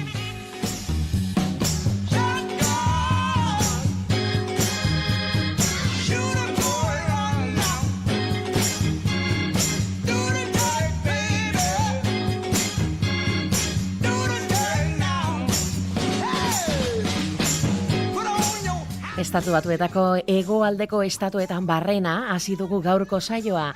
1930ko ekainaren 14an Junior Walker jaio zelako Arkansasen. Saxofoi jotzaile bizia eta soul abeslaria bera. 78an hasi zena grabatzen Junior Walker and the All Stars izenarekin. Motown zigilu ospetsuarentzat.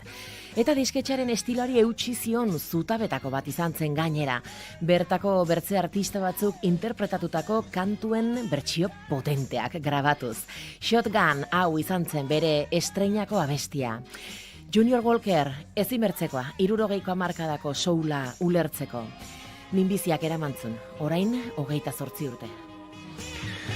Ba, ez dakigu ze gertatuko den asteontako gramofonoan, baina egia esan susmo hartzen diogu Edith Piaf izango duela Estitxu Pinatxok aipagai bere saioan. Quand il me prend dans ses bras, qu'il me parle tout bas, je vois la vie en rose. Gaurko egunez jaio zen 1915ean, Edith Piaf, Parisen, Frantzian, zer esan, Edith Piafetaz kantari konprometitu, bizitza gora beratxu, intenso eta indartxu izan zuena, eta ziurrenik, bere kanturik ezagunena ladien goz honetan utzi ziguna. C'est lui pour moi, moi pour lui dans la vie. Il me l'a dit, l'a juré pour la vie.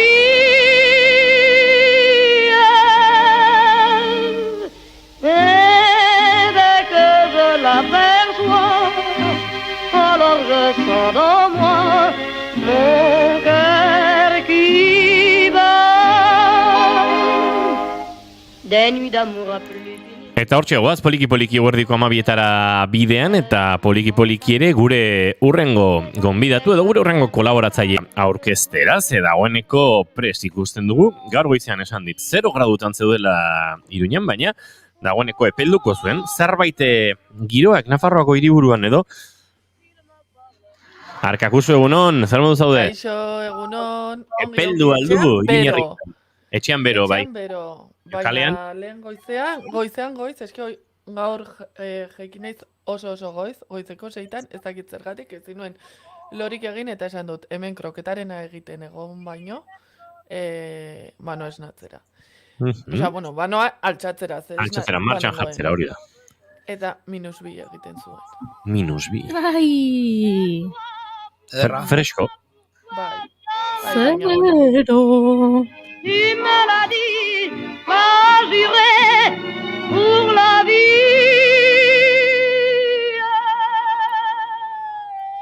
Balen aurreratu dugu gaur Arkakusok nahi zuela Mario López eta Lointek Ernikaren afera gurera ekarri. Beste bat kontuta zerariko gara berarekin, urteko errepasoa, ze erronka, urtezarreko iturak, kontu asko dauzkagu gaur berarekin jorratzeko, baina lehenengoa esango dugu akaso korapilatsuena, aste honetan eta aurreko astean ere esango nuke Goiurik hainbat aipamen egin dituela, egin dizkiola gaiari, baina nahi dugu ere, Arkakuso zure iritzia ezagutu, edo behintzat gurera zer ekarri nahi duzun jakin. Ez, pixkat komentatzea, ez? Justo atzo egon zela mobilizazioa lehen albistegietako kideek. Baizukin Iglesiasek aipatu du, bai? Bai, aipatu duten bezala, atzo milaka lagun atera ziren kalera, nolabait taldeari edo klubari esateko, klubari eta gero erasotzaileari edo ustezko erasotzaileari, ez? Esateko ez dutela nahi alakorik, eta basikamente, azken finean badaude gauza asko ez dutela kuadratzen. Hartzen baldin baduzu adibidez, Ane Urkirik naizen idatzi du artikulu bat jasotzen duena atzoko mobilizazioarena, eta nik uste dut ongi azaltzen duela dena,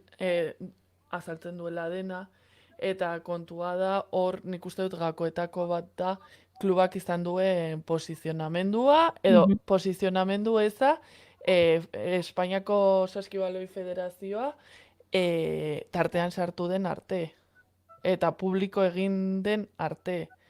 Gero ere, hartzen baldin baditugu klubak egindako prentsa oharretako mezuak, kontraesan asko daude. Aipatzekoa da, atzoko mobilizazioan hainbat jokalari ere egon zirela. Eta, de hecho, naizeko kirola-taleko kideek ere jaso zuten nola, ez dakit nola esaten den, ahoskatzen den ongi abizena, baina da, Björk Klund. Bueno, kontua da, orain arte duela hilabete batzuk arte, Lointek Gernikako jokalaria izan zela, lesionatuta egon zen, eta orduan kategoria basuetako taldeak entrenatzen egon zen, errekuperatu zen, denboraldi honetan sartzeko, eta bapatean ikusten dugu bi aldeen partetik adostasuna tartean alde egiten duela, eta, Bartzelonaren gatik fitxatzen duena. Eta kontua da, orain gertatu denarekin, berak aurrekoan jarri zuela Instagramen honengatik utzi nuen Gernika. Izan ere, pixkat entzuleak kokatzeko garrantzitsua da jakitea mugimendu edo Gernikako talde feministak batu zirela bai klubarekin eta baita jokalariekin, eta jokalariekin bildu ondoren jokalariek printzipioz erabakitzen dutela Mario López entrenatzaile bezala jarraitza ez dutela nahi. Alboratzen dute eta bapatean agertzen dira por cuestiones de salud kentzen dela, baina gero handikan aste batzuetara bueltatzen da, handikan ibiltzera kirol zuzendari bezala, ez? Hau da, fitxaketak egiten duen bezala. Hau da oso postu garrantzitsua jerarkia horretan, ez? Azkenean da erabakitzen duena nor fitxatu eta nor ez. Eta hori dela eta, Angi Björklund taldea utzi zuen. Björland uste auskatzen dela. Angi Björland. Ala uste dut. Bai, eta pixkat entzulek jakiteko Mario López izan da urte luzez maila nazionalean zegoenetik Gernika klubeko eta gaur egun Lointek Gernika izena duen taldearen entrenatzailea, nik izan dut kontra jokatu izan dudanean, eta baita selekzioetako entrenatzailea. Ez absolutakoa, baizik eta adin txikiko selekzioen entrenatzailea. Ez da makala gaia, egia esan, eta lehen Zurin Iglesias lankideak ere irakurri du Lointek Gernikak kaleratutako komunikatu hori, eta egia esan, sinesgarritasun aldetik nahiko justu da bilela iruditzen zait, eta gero eta egiten duen mugimendu bakoitzean, sinesgarritasuna galtzen ari denaren sentsazio, ez? Uste dute, horrelagoetan badagoela bide bat, eta dela barkamen askatzea, eta esatea bida, ez gara gai izan hau behar bezala kudeatzeko, eta aldiz dena korapilatu, eta dena, uste dute, deslegitimizatzen ari dile euren burua bera. Nola ez dira bariko, gezurretan ari dira eta Gernikako sare feministak argi eta garbi utzi du, bereiek, udan jakin zutela gertatutakoa, eta udatik harremanetan egon dela Lointek Gernikarekin, eta zuzendaritza taldearekin, eta deiak eta izan dituztela, orain taldeak etzekiela ezer, esan du, niretzat usaten nahiko argi geratu da gezurretan ari direla, baina niri badago guzti honetan bereziki larria iruditzen zaiten gauza bat, eta dela atzo egin zuten prentsa oharrean hainbat puntu ditu, 5. puntuan aipatzen dute inoiz taldea ez dela jakitun izan Mario Lopezi leporatzen zitzaion abusu sexualez. Baizik eta jazarpen kasu bat zela uste zutela, eta hemen gauza bada oso larria da hori. Ze honek esan nahi du bereien ustetan nola jazarpena soilik den, gogoratu 13 urte zituela emakume honek jazarpen ez, abusu sexual hau hasi izenean, 13 urte besterik ez, 88an, eta orduan taldeari, honek, 5. puntu honek erakusten du, taldearentzat, 13 urteko neska baten aurkako jazarpena, onargarria dela, ez? Abusu sexuala izan balitz, ez dakit, ez ginen jakitun abusu sexuala zenik, orduan, agian zerbait egingo genukeen, bueno, hori ere sinistu beharko genuke, soilik jazarpena zela genekien guk, eta? Osa, bazenekien jakitun zinen jazarpena egon zela, eta ez duzu ez ere egin. Ez alda jazarpena nahikoa Mario López taldetik guztiz baztertzeko, eta gian zuzendaritza taldea bera ere aldatzeko. Ze oso larria iruditzen zait benetan, diskurtso hori. Ez guk uste genuen jazarpena zela, ez abusu sexuala. Eta? Osa, ez da nahikoa benetan, barkatuko jazu, baina odola sutan daukat, oso larria iruditzen zait. Hori komentatzera nindoan, ez?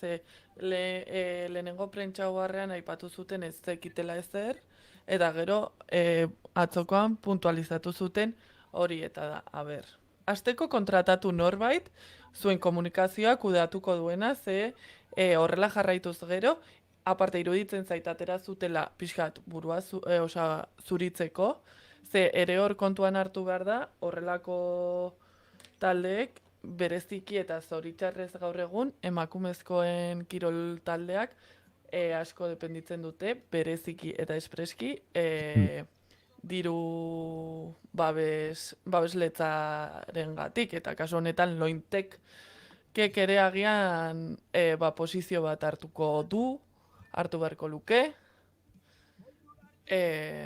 ikusiko dugu nola jarraitzen duen. Ikusiko dugu, nik ere, Gernikako sare feministak ateratako lehen prentsa oharrean beste zerbait nabarmenduko nuke, eta dela, zuzendaritzako kideekin egoerari interbide bat emateko asmoz aritu direla beraiekin harremanetan, eta kirol taldearen partetik maila horretako entrenadore bat ordezkatzeko zailtasunak jarri zizkiguten behin eta berriz mai gainean.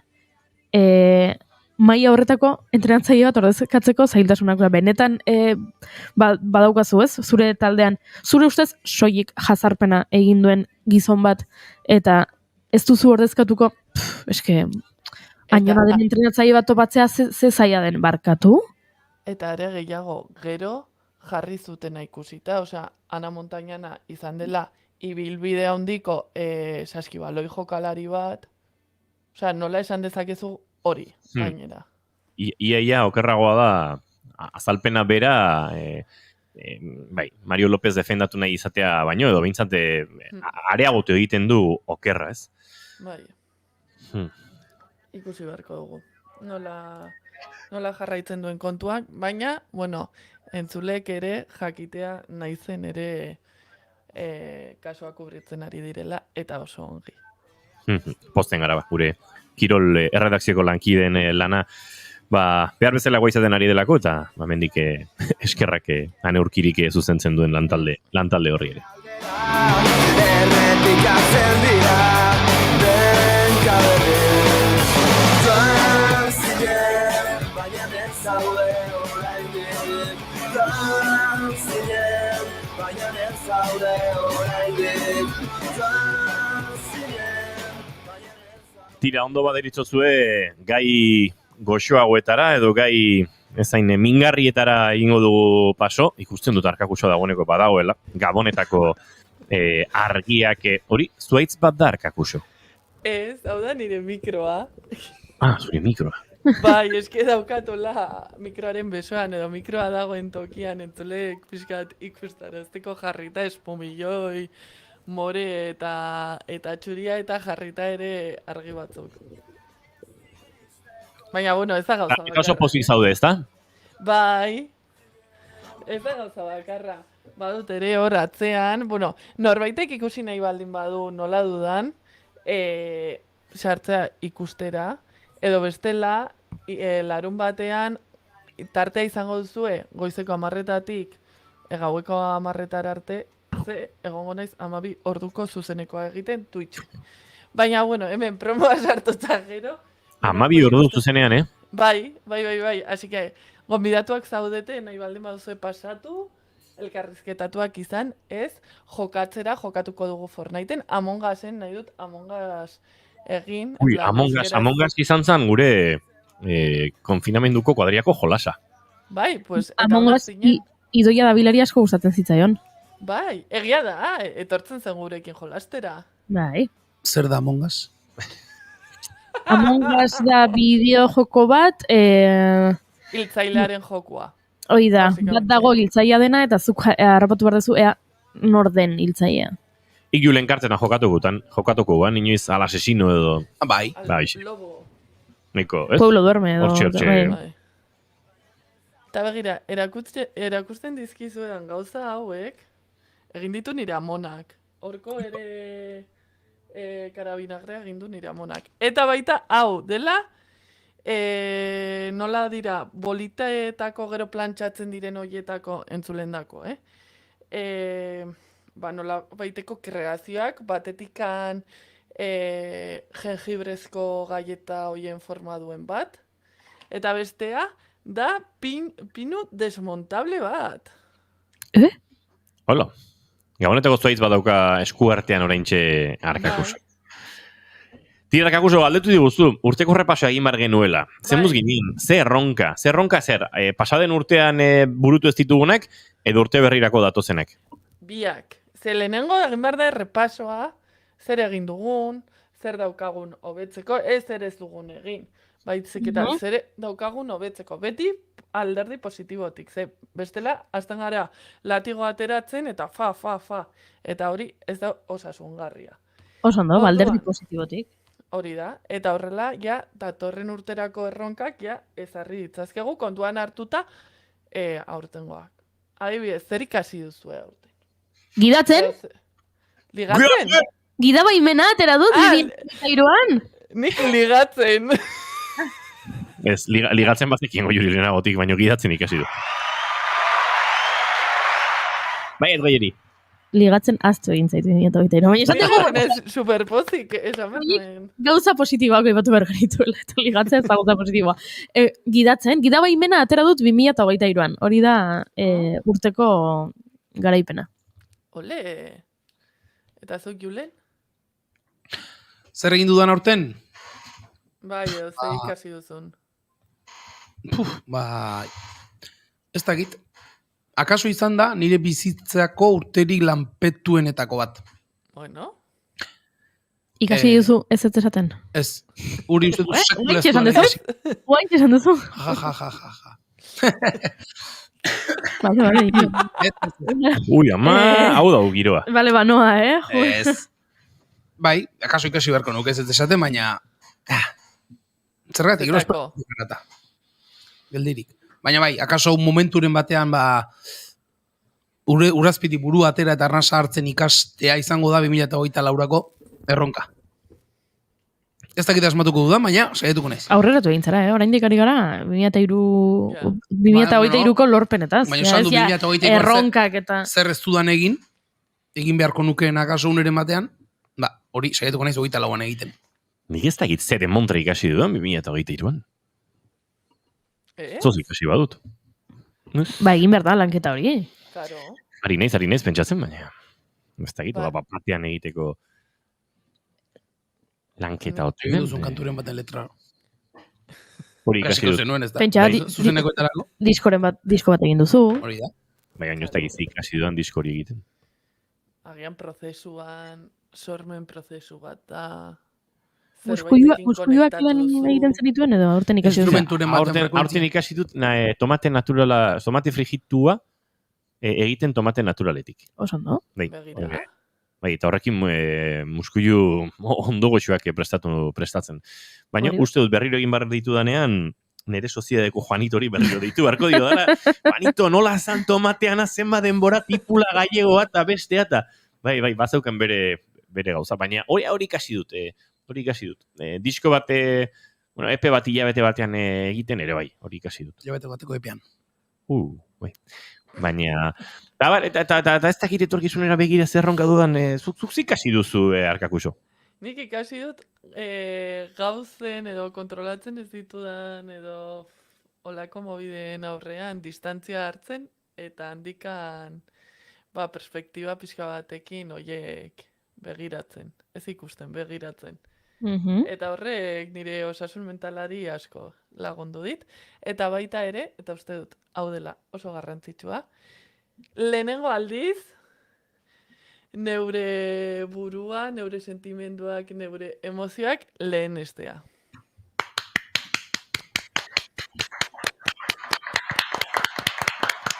Eta horrek esan nahi du, Julen ere, ez esaten ikasi dudala. Oso ondo Arkakuso. Gaizki sentitu gabe.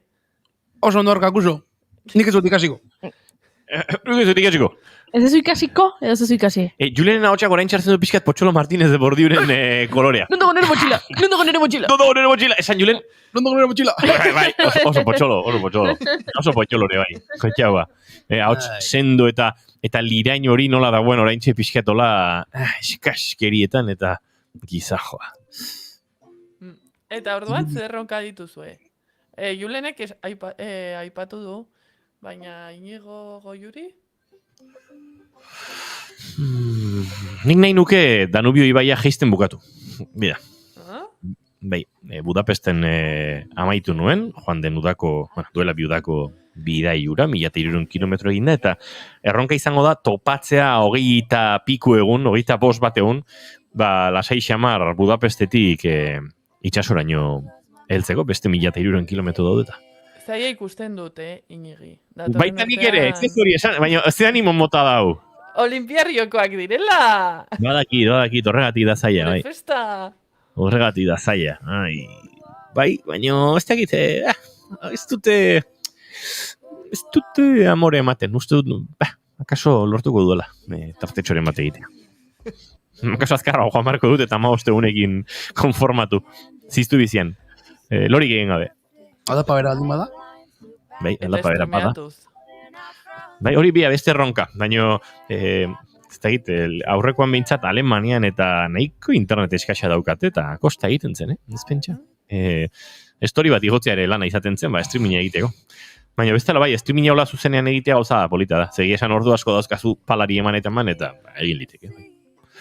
Txapa erra sartu. Nik bai, 10-11 orduko saioak egiten ditut, beraz, 10-11 orduko streamingak egin nitzake, bai. Baina bateria bukatuko zen. Eta zu Goiuri? Erronka, gidatzea. Claro. Claro, kontua da gida baimena lortzea. Hori da gauza bat. Eta hori izan da 2023ko kriston, sekulako lorpena. Hori bai, gidatu ez dut gidatzen. Orduan, gida baimena lortu dut, baina ez dut gidatzen, eta orduan, erronka urren gurterako da gidatzea. Nirea bat da Maialen Tellabide virtualizatzea Iruñan. Iruñan. Eta bigarrena gustatuko litzaidak eta hau da nire erronka nagusina da astero, igandero bideo bat igotzea nire YouTubeko kanalera. Eta noiz hasiko zara? Urtarrian Ari naiz igotzen. Orain asterokoak. Hori, baina hori jarraitu egingo duzu? Bai. Vale. Baina ez formatu berdinarekin, osea ez dira izango asterokoak, baizik eta bideo ezberdinak. Oso YouTube estiloan. Bale, nahi ezu urtarriaren 7an igandean abixatzea eta kontu hartzea ez balin baduzu bideo hartzen? Osa, bideoa igotzen? Ez. Bai, poliziaren egin dezakegu, Ez, ni horrekin malgoan naiz, dago tartea. Igandea, bideo igotzeko da. Igandean, de hecho, sartzen bazareten nire YouTubeko kanalean jartzen du. Bideoa igandero edo ez. Ez, baina, da, berez, igandero atxaldeko 19 eta 19, hau da, 7 eta 19, baina, adibidez, azkeneko biak ari naiz aste arteetan igotzen. Pues, bizitzak ez dialako ematen eta da, agian aldatu beharko nuke aste arteetan. Bale, a ber, baino erronka zein da. Baina, astero bideo bat dago. Ba, erronka da orduan, astero bideo bat igotzea. Bai. Bale. Garbi utzi du, nik uste erronka zin den. Nik ulertu diot igandero bideo bat igotzea. Bueno, nik ere hola ulertu diot, bai, ez astero orduan. Astero. Bale. Igandero esan du, hasi batean. Bai, astero. Oso ondo. Pasatuko da hilabetean 4 alditan. Nik ez dut lortu nire kirol erronka. Nuen erronka bat. Horain nik lortzeko bidean zaude. Abenduak emeretzi da gaur. Egune harra egiten du gorze ingo du, bazkaldu beharrean? Lana egin behar du. Lana haukagu asko, ama. Bai, osea, ez duzu posible ikusten, zama falta dira. Bueno, kontatu zein den kirol erronka. Hori da. Nola 2023 zen urtea, 23 aldiz igo nahi nuen Uzturremendia. Eta ez dut 23 aldiz igo oraindik. Zema zoaz? 15. Baduzu denbora. 8 eta 11 egun. Egin dezako baten bat bikoitza. Bikoitza... Gehiagitxo. Baina, posible da. Ez da posible, abenduaren emeretzi da gaur. Impossible is nothing. Abenduaren emeretzi da, eta gero daude egun batzuk hor... 25 mendira joatean nahiko itura izaten da, 31 ere bai. Hor ja bidozkazu. Ohitura izaten da batean joatean mendira. 31 ere bai, leku askotan. Bai. Bai. Nire inguruan batean, urtariak batean. Bai, San Silvestre korritu beharrean, mendira joatea. Edo, baina batean ere balio du. Batean ez du balio, zeia 2024 da. Bueno, hori ez tekin jork. Baten gati balin bada, bata sartuko dugu. Hori bai, gero ez du balio batekoak kontatzea 2024ko 24 saiakeretan. Claro. Nola? Ez duela balio, batekoa onartzen dizugu 2023an, 23garrena izango bada. Baina, ez duela balio gero hori ere bi bider kontatzea, alegia 2024ko erronkaren barnean. Zer, petzazu 2024 ez dira izango? Ez dut egingo erronka hori. Gaurten ez dudalako bete, eta orduan... Eta horregatik esan duzu, gidatzea... Hoia da, 24an egitea, 89 irakustea baino, Galtzen den borroka bakarra amore ematen den hori da. Horrelako autosuperazio esaldiak. Ari nahi zen, motibatzen zuek esaten ari zaretenarekin, motibatzen ari nahiz eta ojo, urrengo egunetan... Ojo bihar, bihar azazken egun hona da, Urrengo urtean 14 urduak izango dira. 14 urduak entrenatzeko, erronko hori txaka. 2 minutu daude, biharko nere maite duta. Berriro kontatu behar duzu gau pasaz 14 urduak... Lenguan kontatu nion hori, ni gau pasaz joatea, sortu zuen pertsona bati. Eta berak etzekien da geratu zen, pixkatola, zur eta lur, esaten dena. Moñoko. Aizuarka guzu hemen, ez dakit, urtezarreko ituretaz hitz egin nahi genuen, baina minutua falta zaigu eguna agurtzeko, eta ez digu denborarik emango, baina urtezarreko zoitura, barruko arropa gorria jartzen duzue, mahatxak jaten dituzue, ze gehiago egiten duzue? Mozorratu, Iruñerrian mozorratu. Ia da. Eta zertaz mozorratu bertara urten, Iruñe? Aurten, oporretan doan pertsona bat, eta ez. Baina oporretan nora? Ze Patagoniara edo Karibera joatea ez da berdina? Caribe, Canarias, vuelta y vuelta. Hola, vale, oso ondo. Kolore, erretako kolorearekin. Vale, oso ondo. Ze fresko ez da? Abenduaren 31an Iruñan ez dut uste, nik 25 gradu ingo dituenik, baina tira, ondari zara. Julen Goikoetxe Orbegozo, zaindu eztarri hori eta datorren aste artean jai daukagu, beraz, urte berrir arte. Urte berrir arte, ondo bukatu. Baitazuk ere. Arkakuso, zu ere urte berrir arte. Bai, horixe, datorren urtera arte, aio. Goiuri, zizarandia? Biar arte. Biar arte. Urte berririk ez da. Urte berririk ez bada ez dugu berririk ikusiko batzuk. Iepa, bestia biharko izango da. Bueno, bagoaz, entzule, oraintxe informazioaren zatxan da, mentxe naiz irratien, bihar gehiago goizeko 10:05 izango gara zuekin. Aio!